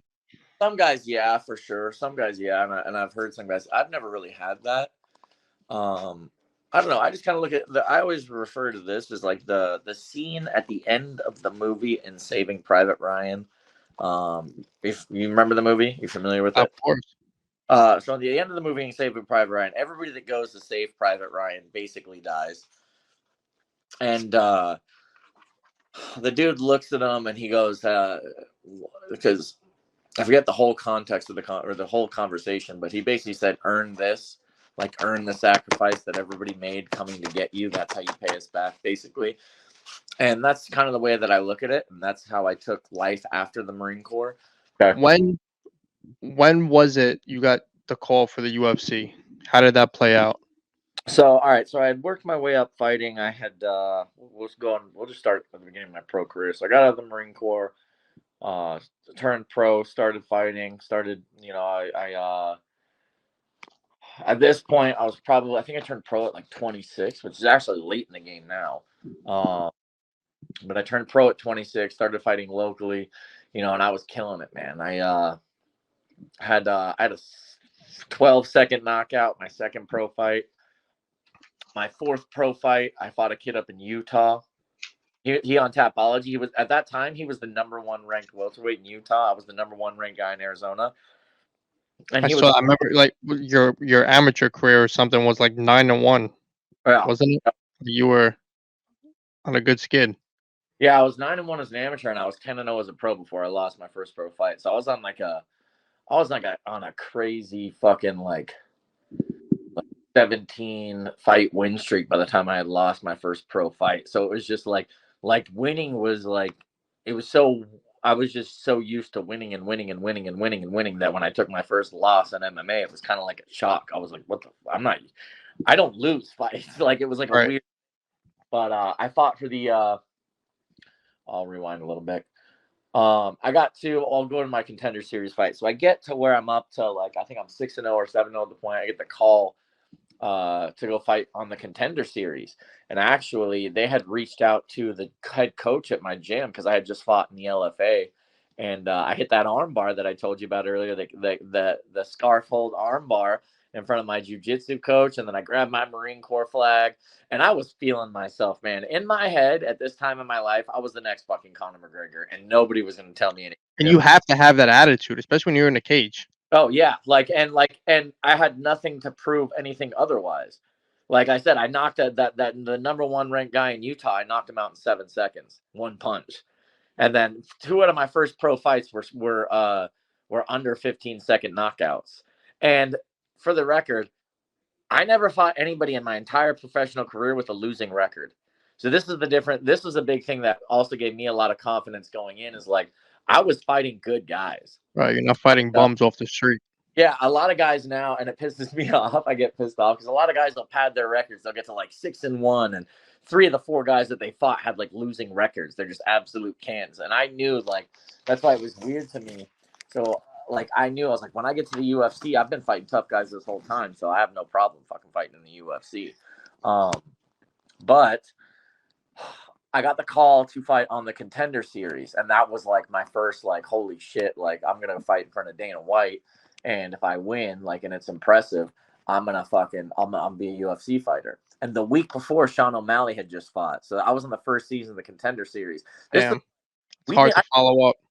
I didn't even know what the Contender Series was, and people started reaching out to me on social media. Hey, I heard you're fighting on the Contender Series, and I didn't have a manager at this time. I was like, what the fuck is the Contender Series? And then my coach hits me up, and he goes, hey, they want you to fight on the Contender Series. You're gonna fight a guy named Jason Jackson.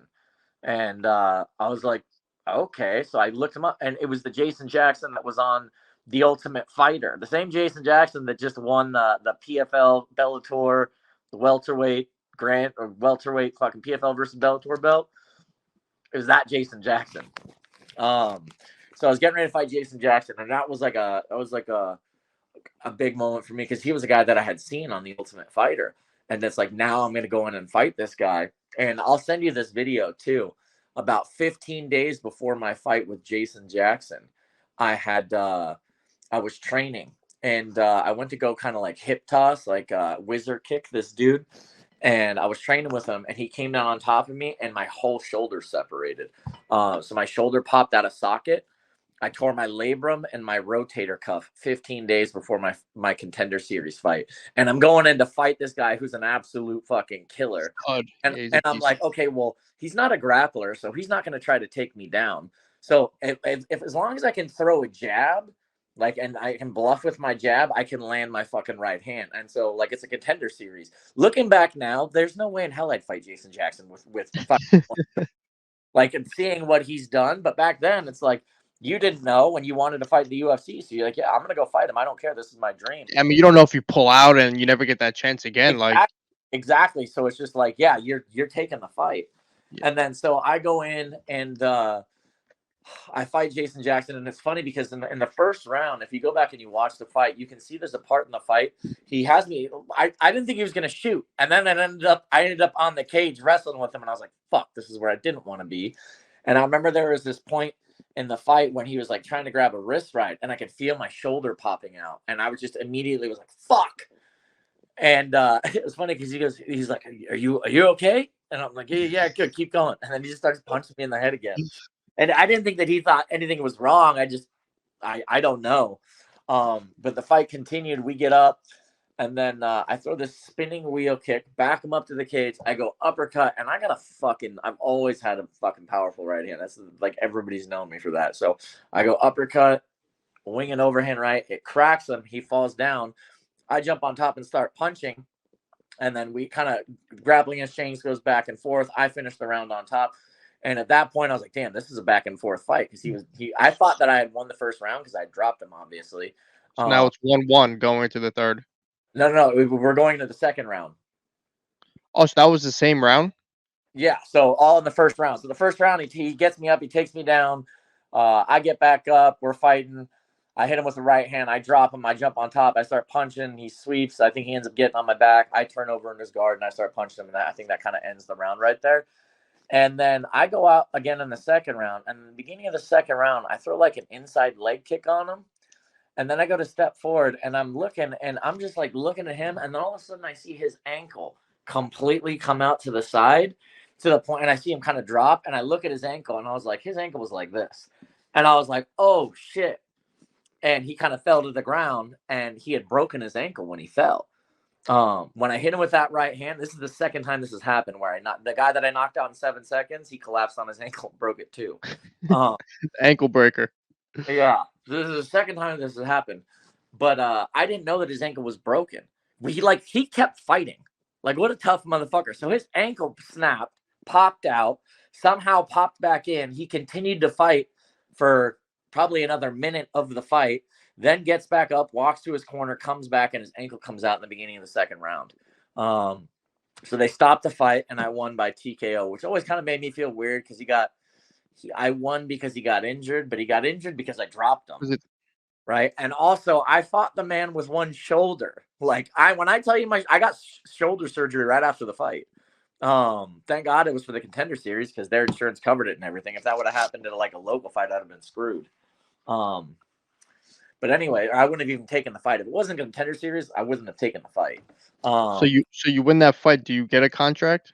I didn't get a contract, and I was pissed off about it because I was like, Jeff Neal was on that card. Jeff Neal got picked. Who else got picked from that one? Jeff Neal got picked that day. It was season 1. I don't think there was many. I think Alonzo Menafield got picked that day, or Alonzo came back, and then I think Carl Robertson got picked that day. Oh yeah. Oh, he's from over here in Jersey. He used to train with us over here at Dante. He just fought in Bare Knuckle, Masvidal's show. So there's a lot of good guys on that Contender Series card. It was me, it was Jason Jackson, it was Carl Robertson, Jeff Neal's a fucking stud.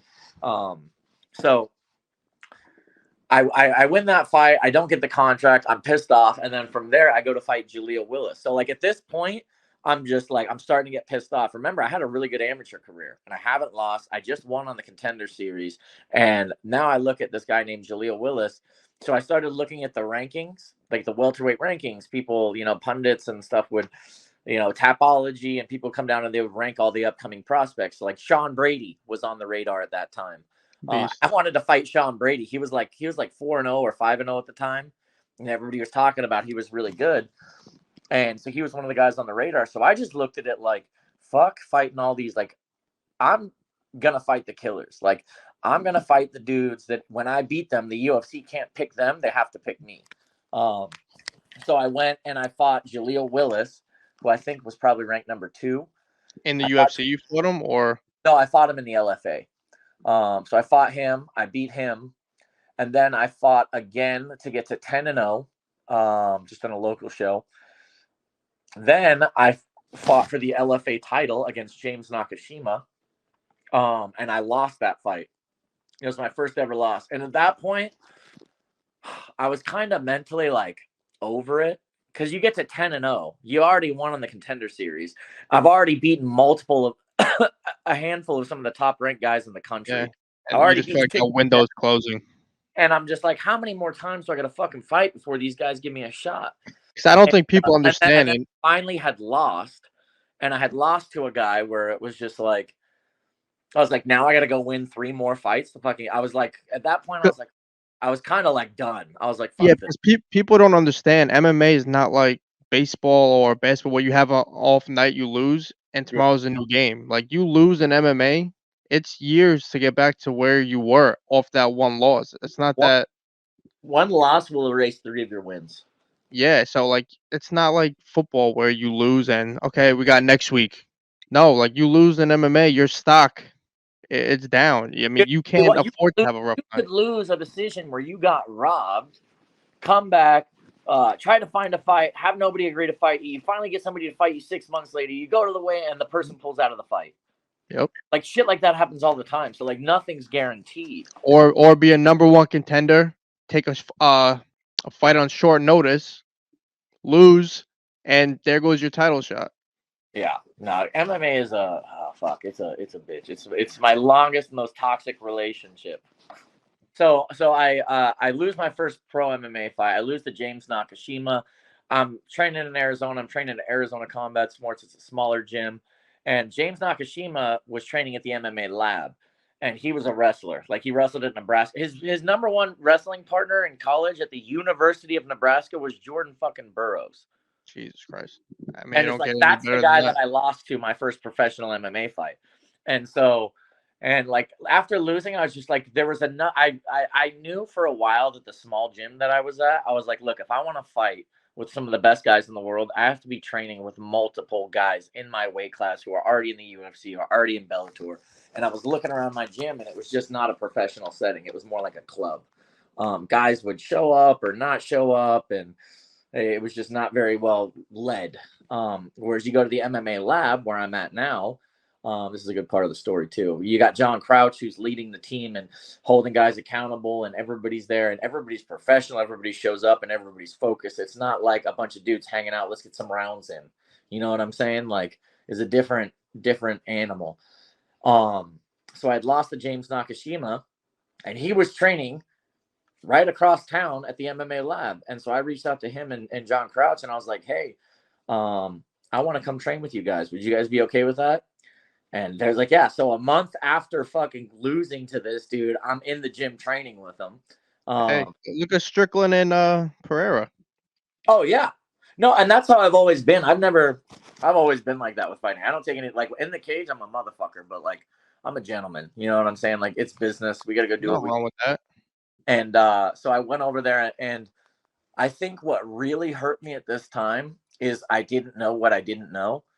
And going and switching to the MMA lab, like I had lost to James Nakashima, who wrestled at Nebraska with Jordan Burroughs. And it's like, okay, well, that's understandable to lose to a wrestler who just took you down at that caliber. It's like, and I kind of got held down the whole fight. There was shit I didn't know, like how to hand fight. I didn't know how to like break grips. There was just all shit that all I knew was basic. I was not a wrestler. I didn't come up wrestling. I didn't come wrestling in college. Never wrestled in high school. But there was a lot of the wrestling aspect that I was missing. And when I got to the MMA lab, I was able to learn that shit. The thing that I think really hurt me mentally was after I switched to go from Arizona Combat Sports to the MMA lab, I was there for like 6 months. And I had taken one fight in the LFA and I beat the guy, and then I got a short notice call to the UFC. So I was in my head thinking I was going to have to go win 3 more fights. So I lost the LFA title fight. Then I win an LFA fight, and then I get the call to the UFC. I was thinking I was going to have to fight 3 or 4 more times again and win to get back to get another shot at the UFC. And you still don't have a manager at this point? At this point, I have a manager. Okay, so you're Shout signed. out to Oren Hodak, KO representation. He's still my manager. He's a good dude. So at this time, I've been at the lab for like 6 months, and this is what I realized is like, I realized that like I made it as far as I did in the early parts of my career off of fucking confidence and effort. Because there was so many holes that I was missing in my game, especially when it came to grappling. When I showed up to the MMA lab, it wasn't just James Nakashima who just beat me that was stapling me to the mat. It was like 55ers and a lot of other dudes where it was just like the Khabib, the wrist ride, all shit like this was shit that I didn't really know because I wasn't really taught it. There was no wrestling coach at my old MMA gym. There was wrestlers, and you just kind of learn from them. But there was no pedigree, no program. Not the same. It's not the same as being like, hey guys, we saw this work this weekend in the UFC. We're going to study it now. We're going to go over it. We're going to teach it. We're going to teach how to defend against it, right? And that's every day at the lab, right? And the old gym that I was at was more like there was a lot of ego involved, and we fight like this, and we're not like those wrestlers. Da, da, da, da. And it's like, well, what happens when you fight one of those guys and you can't Yeah, get off the fucking mat? it's martial art. Unfortunately, it's not just stand up. Yeah. So what had really shot me was, so I fought one more time. I won that fight, and then I got a short notice call. This is like the third time that I had gotten a short notice call to fight in the UFC. And I said yes the first 2 times, and the fight didn't happen. So my man, check this out. You want to talk about fucking weight cuts? I have yet to hear Damn. some that had a weight cut harder than this. You tell me if you've heard of one. So I get the call on a Friday, and my manager goes, "Hey, there's an opening in the UFC next Friday, against Chance Rencounter. Do you want to take it?" And I was like, "Yeah, I'll take it." I was 202 pounds on Friday. And what do you fight at? 185, 170. At that time, 170. Oof. So 202 to 170 in 7 days. 32 pounds I cut in 7 days. I've never everyone I know would probably been advised against it. No, I was advised against it, but Yeah. once again, it's your UFC shot. I know. And so you're like, I'm going to do this. So he tells me this, but I didn't really take it seriously because I had heard this before. I'd be like, okay. And it was on Friday. He's like, all right, I'll get back to you. All of Friday went by. I didn't hear anything. All of Saturday went by. I didn't hear anything. All of Sunday went by. It's Sunday night. I'm watching the Eagles play the Saints in the playoffs. And I'm sitting there and I'm like, I'm not fucking fighting. So I started eating fucking, I had went for a run. I had worked my way down. I was 198 pounds. I was just like, all right, let me watch my diet, you know. And at this point, like, I'm fucking eating chicken wings. Like, I'm not getting a fucking call. My manager calls me about fucking 6 wings in. And he goes, hey, dude, we got the UFC fight. You're fighting in the UFC next Friday. And I was like, oh, fuck. So I go and get on a scale, and I'm 198. And I'm fucking pumped. And I tell everybody, I'm like, hey, guys, like, bad news is I'm not going to be here to finish watching the game with you. The good news is I'm fighting in the UFC next week. And so by the time I landed, I mean, I was just water loading. It was the hardest weight cut of my entire life. 28 pounds in fucking 5 days, dude. And so I'm there, and there's no training. It's basically just emaciate yourself and sweat. And it got to the point where my last 6 pounds that I cut, it took me 6 hours. I got down to like 176, and I couldn't get on the treadmill because I had no energy. Like there was no Trained. There was nothing. Yeah, I was trained. So the only thing I could do was sit in the sauna, and I had to cook from the outside in. The reason why you run is to start from the inside out. You put your sweats on, you get the engine turned on, you heat up from the inside out, and then you go sit in the sauna once you already got a good sweat.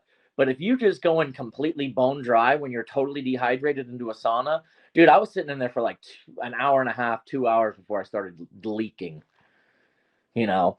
And then so eventually I got my weight down, and I just told myself, I was like, look, this is the UFC. I'm 6 pounds away. It was the closest I ever got to where I thought something really bad was going to happen when I was cutting weight. It sounded like I was in a fishbowl. When people would talk to me, it was like, whoa, whoa, whoa, whoa. Yeah. And I couldn't walk further than like 20 feet. Like I would go when we went to the gym. I would walk down and I sat on the bench, and then the bus showed up, and then I got on the bus. We went to LA Fitness, and I sat on the bench in the LA Fitness. Then I went over and I sat on the treadmill, and I tried to walk for 2 minutes, and I was like, that ain't happening. Put me in the sauna. And then I went in the sauna and started cutting the weight, and I told myself, like, one of 3 things is going to happen. I'm either going to fucking make the weight, I'm going to pass out and wake up in the hospital, or I'm going to fucking die. And I'm okay with either one of those fucking options. Like, I'm okay dying in this motherfucker. I'm okay doing this until I wake up in the hospital. But I'm going to stay in this fucking sauna until I either make weight or one of those other 2 things fucking happens. And I get down and I make fucking weight. And we're in New York, by the way. We're the commission. I made the walk to the octagon, and I had lost my second professional fight. And this is the first time I ever cried after fucking losing the fight. I think that's the only time I've ever cried after losing. And this is the short notice fight, right? Yeah. So I got 28 pounds in 5 days to go out and get choked out in the first round of my UFC debut. That crushed me. I think the reason why it really crushed me is because, like I said, trying to explain where I was in my headspace. So I went from winning and not losing my amateur career, my pro career, and I lost my first MMA fight. And then I switched and I went to the MMA lab, and I was training there with a lot more high caliber dudes, well trained professionals, and I was just getting I realized there was a lot of shit I didn't know, so there was a big confidence blow. I was almost better with less skills and more confidence than for sure. I was better with less skills and more confidence than the amount of skills that I gained in 6 months with a blow to my confidence. Does that make sense? Yeah, it does for me. Some people might not understand it because they never been in the gym. Yeah. So it's just like when you're like a big part of being confident going into a fight is like how you're doing in training camp. How are you doing with your partners? Are you getting up off the ground? Are you stuffing the takedowns? Are you landing the shots? Are you winning the exchanges? Are you like, for my first 6 months I was at the MMA lab, I was the nail. Like everybody was taking me down. And I didn't have answers. And I didn't really like like I said, I had come from a small gym where like, I was mostly trained with smaller guys, and I had the confidence because I was always getting up and they couldn't even take me down. And when they did, I was up fucking 10 seconds later. But now I'm wrestling with a bunch of college wrestlers, uh, a bunch of just higher level guys, more experienced guys at that level. And so I'm just, I'm the nail, not the hammer. And that was a big blow to my confidence, I think, going into the UFC, because I started questioning, like, maybe I don't belong here. Maybe I don't belong here yet. And then after losing my first fight in the UFC, it wasn't that I lost. It was that, like, I had never been dominated in my MMA career before, ever. Like, even my amateur fight that I lost, I was still in the Marine Corps. I was still training full time, or I was still in the Marine Corps full time. I was I was just dabbling in MMA, and I had lost my first amateur MMA fight. My first pro MMA fight, I got taken down and held down, but I didn't get dominated. I didn't get finished. I basically got restrained for 25 minutes, and I felt like, okay, he was a better competitor. My UFC debut, I got taken down and got my back taken and choked out in the first round.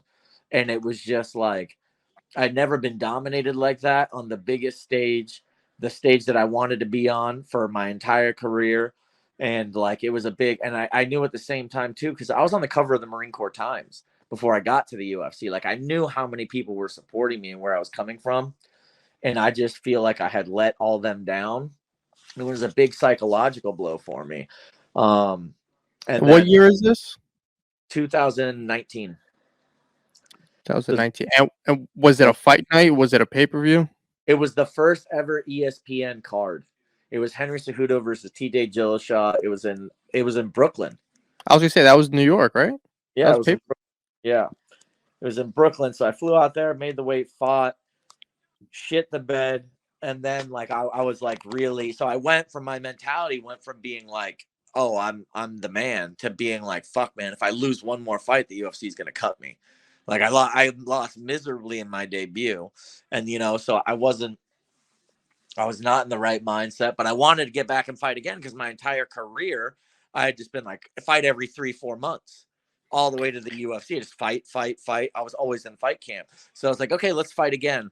When in reality, the best thing for me to do at that time would have been to probably take a year off of fighting, stay in the MMA lab, stay training, and actually build the confidence to go out there and do the things that I need to do. Because I fought 6 months later. I fought Eric Koch in Canada, and I lost the decision, but it was a boring decision. It was my last fight at 170.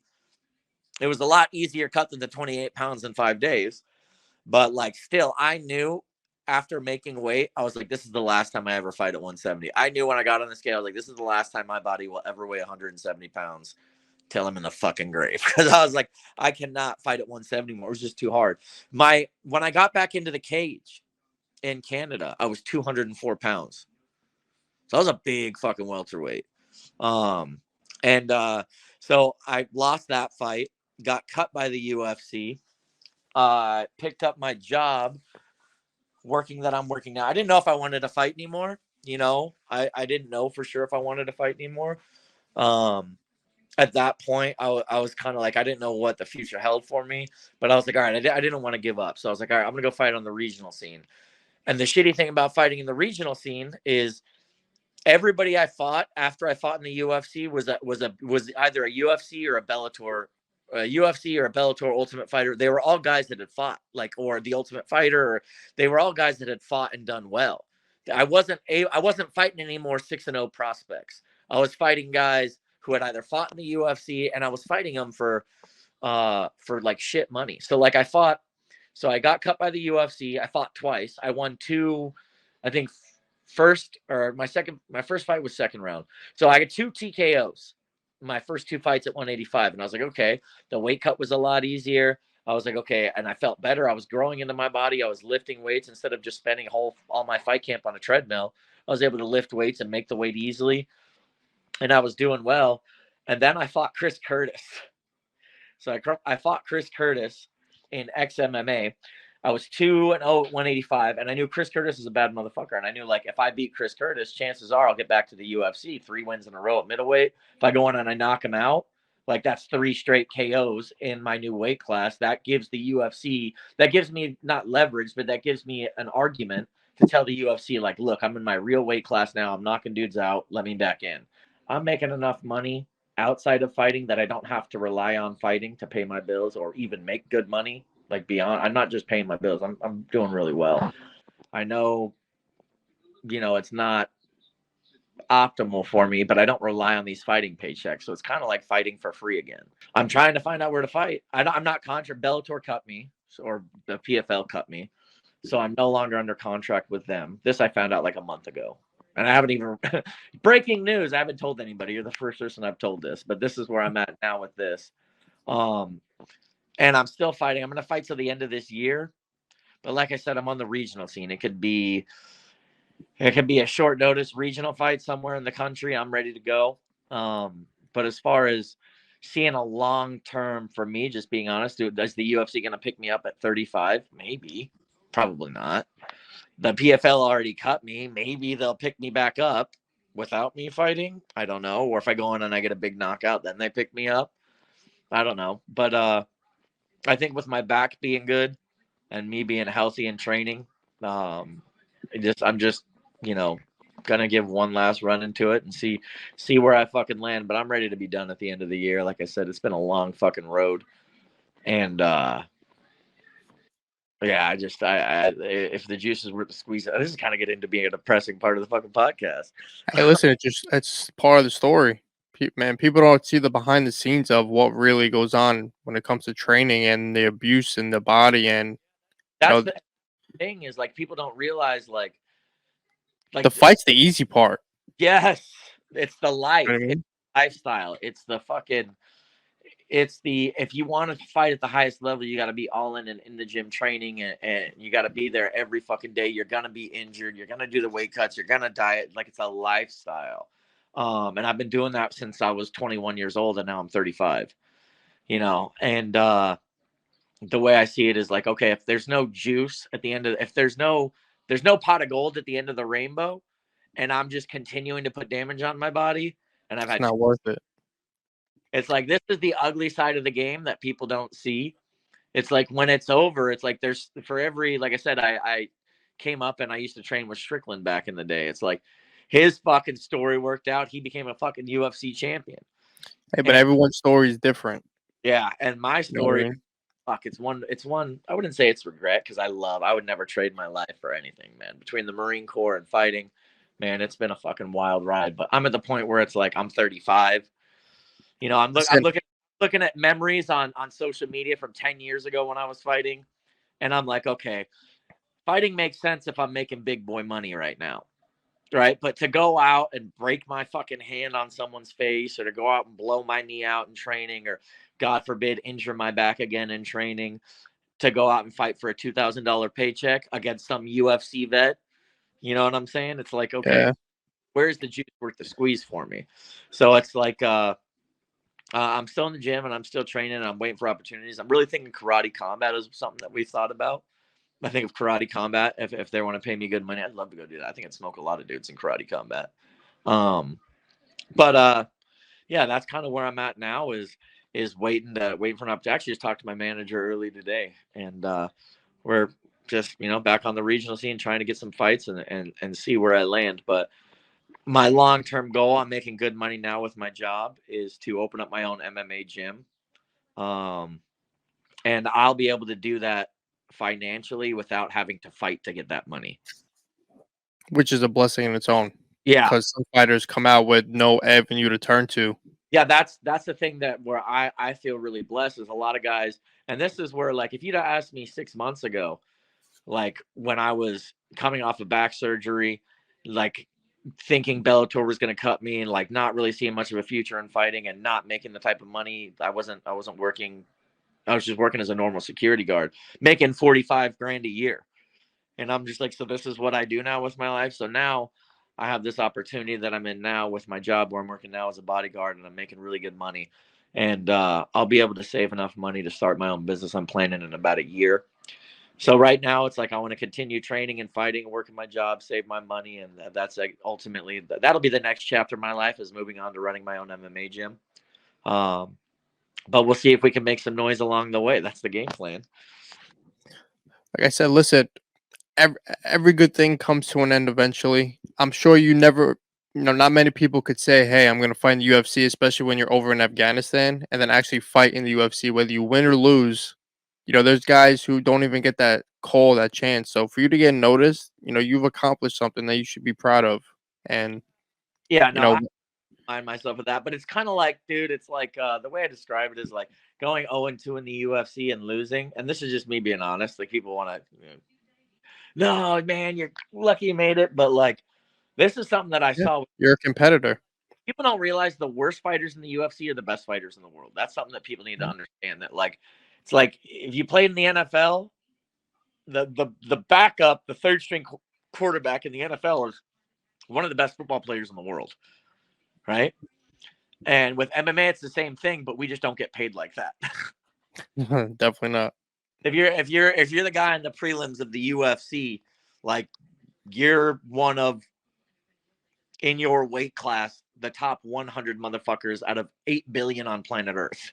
Yeah, so I was like, I can be proud of that, but ultimately at the end of the day, it's kind of like, when I worked to get there for so long and didn't get a win in the UFC, the way I look at it is it's kind of like it's like losing the Super Bowl.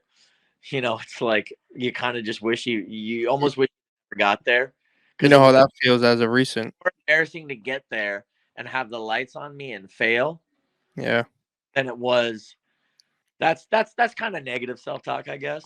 No, well, I mean, it's all normal. Everyone feels things different. You are a competitor. Let me ask you this: when you got into MMA, and you started fighting, you being a Marine, to the outside world, Marines are unbreakable. They form you to be that dominant, unbreakable overseas anywhere. You cannot beat a Marine. You cannot beat the military. Did you have that in your head when you were fighting, like that pressure where, listen, I'm a Marine, I cannot lose because then Yeah, people will think that I'm that was breakable. what I said when I that's why I cried after my first UFC loss is like I think that I really was carrying a lot of that pressure on me because I had seen this like if you go back and watch my social media before I got to the UFC, it was like everybody was on board. Like I was getting my followers were going up, my the people buying merch was going up. Like every dude, he's 10-0. He's he's in the U. And it was just like I knew at that point I was on the cover of the Marine Corps Times. And it was like I felt that pressure, and people were inboxing me, "Hey, brother, you inspired me, man. I'm struggling with PTSD, and watching you going out there, and it's like it's really giving me hope." Like I can't tell you how many messages like that I got. So it was like to get into the UFC and to like perform so badly and get cut, like that is what really hit me, and what really fucked me up is I really felt like I had failed all those people. Um, and like I've obviously, there's it was so long ago. It was 2019 when I was in the Marine Corps. So it's been fucking 5 years since I was in the UFC. But now where I'm at is like I was trying to work my way back to the UFC, work my way back to the UFC, and now I'm just like I got to a point in my career where I was like, I'm not doing this for anybody else other than me. Like, I love the Marine Corps. I love the guys that I serve, but I can't put that pressure on me. Like, if I go out and fight, like, I got to go out and I got to do it for me. And I think that really helped me. That's helped me in my last few fights is really just like enjoying fighting. rather than because in MMA, man, when you turn pro, I mean, you know this, man. Like when you get to that level, it's like like you said earlier, everything counts. Like if you take a loss, it's like you can make it or break it in every fight. Um, and your next fight is always your most important fight. So it's like there's always that fucking pressure on you to go out there and perform. If I win, now what happens? Do I get in the UFC after this win? Okay, if you lose, you're like, okay, now I got to definitely go out and win this one because I lost my last one. You know what I'm saying? If you weren't a Marine, would you still be Kyle Stewart, the UFC fighter? If there was no Marines, would you be the MMA fighter you are? Or would you have even gotten this far? I don't. I think about it. I think about this sometimes. I go, if I would have started training in MMA, the biggest mistakes that I look about in my career is after I fought on the Contender Series, I continued to stay at that small gym for too long. So by the time I got to the UFC and that learning curve hit me, it was too late. Um, and I think often, like, had I not joined the Marine Corps and got straight into MMA after high school, my MMA career would have been way more successful because I wouldn't have been running around deploying and going to combat and doing all that stuff. I would have been in the gym training. My skill set would have been, I mean, I would have started MMA back in 2007. Like, I would have probably hit my peak, or I probably would have hit the UFC in like 2011 or 12. And I don't know. It was just I think how would I have matched up in the UFC that? And I'm like, dude, I would have starched those dudes because the game is evolved Yeah. so fucking much, dude. Compare the welterweights of the UFC in like 2011 and 12 to like today or 2019. It's like, dude, it's a different animal, dude. Not MMA even is close. like you can't. It's like there's no sport that's evolved like that. Like back in 2007, it was like I said, it was like Lyoto Machida was the karate guy. Now it's like everybody's doing everything, and they're doing everything at a high level. Yeah. So I think about him like, would I have traded my Marine Corps career to go straight into MMA? And then I would have lost all the experience that I had in the Marine Corps, all the friends and the camaraderie and the relationships and the memories and the life changing. I'm like, no, I wouldn't do that. I would still do all my deployments. I don't blame you. I mean, I was never in your shoes, but I, I don't blame you, and I don't think you should ever have any type of regret no, because no, yeah, I just no, I no, I agree. I thought about that. I'm like, no, that's something that I'm really happy that I can answer. Is like, I don't regret being in the Marine Corps for 8 years, but I do realize that like by the time I got out of the Marine Corps, like Ilya Tapori is 27. I turned pro at 26. yeah, You know what I'm saying? Like the game has evolved, man. Um, but anyways, no, I think I've always, as a fighter, there's a fine line between being confident and delusional. And every MMA fighter that's ever been great has gone way past the confidence into delusional, yeah. right? I And mean, then you pull it out, you're not delusional. You're a supreme winner. Like Conor McGregor when he was coming up, calling his shots, calling his knockouts, calling everything that he was gonna do. Oh, he's cocky, but then he goes out and wins. Like that's like if you're gonna make it, you have to have that self belief. Um. and that's with anything in life. Oh You yeah. if you could see it and you could work hard toward it, there's nothing. If you don't have that confidence, why are you doing it? Yeah. No, If you don't think you could be the best at anything, then especially in fighting, you'll get hurt. yeah, and that's the other thing that you realize when you get to that level is that's why I love fighting.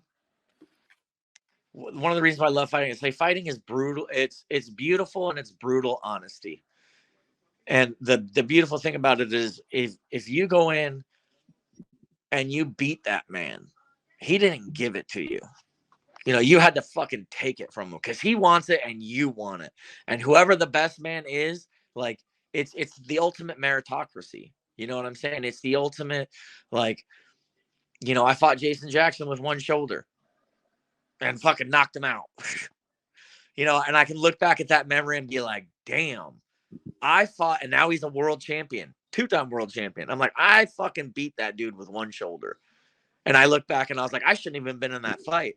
But I look back and I can be proud of myself for that. You know what I'm saying? Absolutely, And then cutting 28 pounds in 5 days for my UFC debut. It's like it's most people fucking have crazy. no idea what that's like to go through. That's insane. So it's like I don't regret. The only regrets that I have is I wish I would have switched to the MMA lab 2 or 3 years before I did. So I would have had the training when I got to the UFC. I would have been more A little ready. bit more prepared, yeah.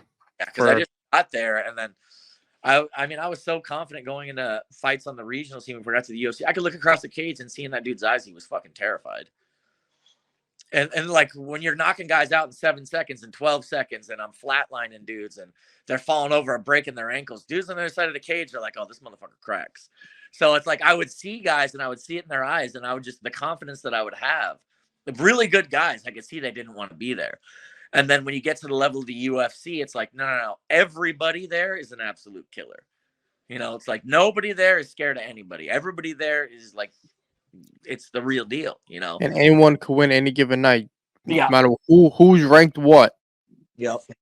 It doesn't matter. Yeah. But that's where I'm at now in my career is I'm going to fight for the next year. I just turned 35. I talked to my parents. I talked to my manager. Like, I'm going to be done by the time I'm 36. So I got 1 year.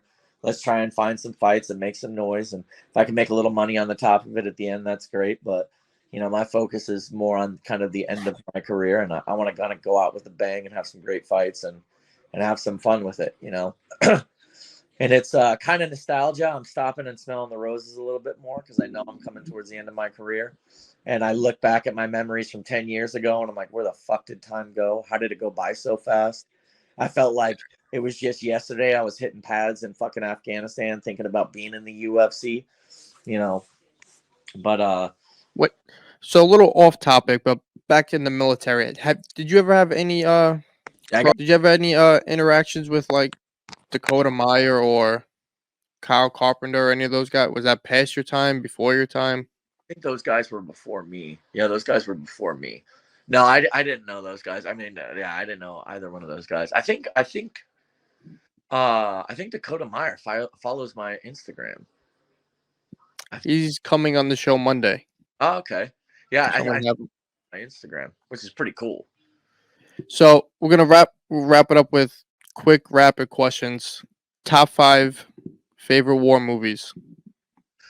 Tears of the Sun, Black Hawk Down, Saving Private Ryan. Tears of the Sun, Black Hawk Down, Saving Private. Tears of the Sun. I haven't heard that one in a minute. Tears of the Sun with classic. Bruce Willis. Yeah. I love the Pacific. What was the 5th one? Probably Band of Brothers. Band of Brothers. Saving Private Ryan. Oh. Platoon. Platoon's good. I'm surprised no like what do you think about like The Lone Survivor, American Sniper? I don't know, because I was like I guess I just, when Hollywood goes too Hollywood on war movies, I'm like, yeah, you know, and I feel like those ones are like The Hurt Locker was a big one where I was like, that's absolutely Hollywood. Top meal after a weight cut. Everything. I actually drink a Mountain Dew after I make weight. Mountain Dew, that was the go-to. Mountain Dew is a go-to. You get that fucking sweet, cold, sugary Mountain. And I don't drink Mountain Dew. I only drink Mountain Dew after I fucking weigh. Like, I'm not like, ooh, I'm craving a Mountain Dew, but every time I'm done making weight, I'm like, I want something so much sweet, sugary, carbonated, cold, and then obviously Pedialyte and all that other good shit, a Gatorade. So there's no specific meal, like no pizza, no pasta, just whatever you see. Pizza, pasta. Yeah, I've never really had. I mean, way earlier in my career, I was like, "Oh, we got to eat the right things. We got to do." And now I'm just like, yeah. I've done the whole eat this, measure this, and I'm just like, you know, fuck it. I'm just gonna eat whatever the fuck I want. And I'm at middleweight now, so it's not like when I was cutting at 1 to 170. That was a different cut, man. Cutting to 170 at the end of my welterweight, when I was fighting at welterweight, was fucking rough. And we'll end it with this: will the Eagles get back to the Super Bowl this year? Fuck no. Eagles ain't. What happened? Eagles ain't gonna make the playoffs this year. What went wrong, man? You guys had a good start. Or is that for a whole nother podcast? Brian Johnson. Are you what do you watch? Are you an Eagles fan? I'm not. I have my older brother's a diehard Eagle fan. I'm a Falcons fan. but I know I'm very big in football, so I know who Brian Johnson is. I know he's a bum. Yeah, he fucking The worst play calling I've ever seen. That has to be the worst ending ever. The worst collapse of an Eagles I've ever seen. Dude, they were talking about the Eagles being like a dynasty. After the Eagles beat the Chiefs last year, they're like, "Oh, this might be a dynasty. They might be contending for a Super Bowl every year. This is the number one favorite team to win the Super Bowl." And then they went like 1-6. And I'm now losing Kelsey. Yeah. Now losing Kelsey, and Brandon Graham's probably going to be gone. Fletcher Cox is probably going to be gone soon. Like all these players, it's like, yeah, good luck. They're going to be ass garbage next year. Kyle, I appreciate you coming on, brother. Thank you for coming on, telling your story. I wish you nothing but the best and God's plan, my man. All right. Thanks, brother. Thanks for having me on, man. I got you, brother. Thank you, man. Later. Talk to you soon. Shout out to all my Marine Corps brothers out there that have supported me this whole time and driven me to get to where I'm at right now. I love you guys, baby. 0331, Marine Corps, infantry machine guns. We've traveled this land, packed tight minivans, and all this for the fans, girls, money, and fame. I played their game, and had to scream my name. I will show no shame. I live and die for this, and if I come off soft, then chew on this. Devil without a cause.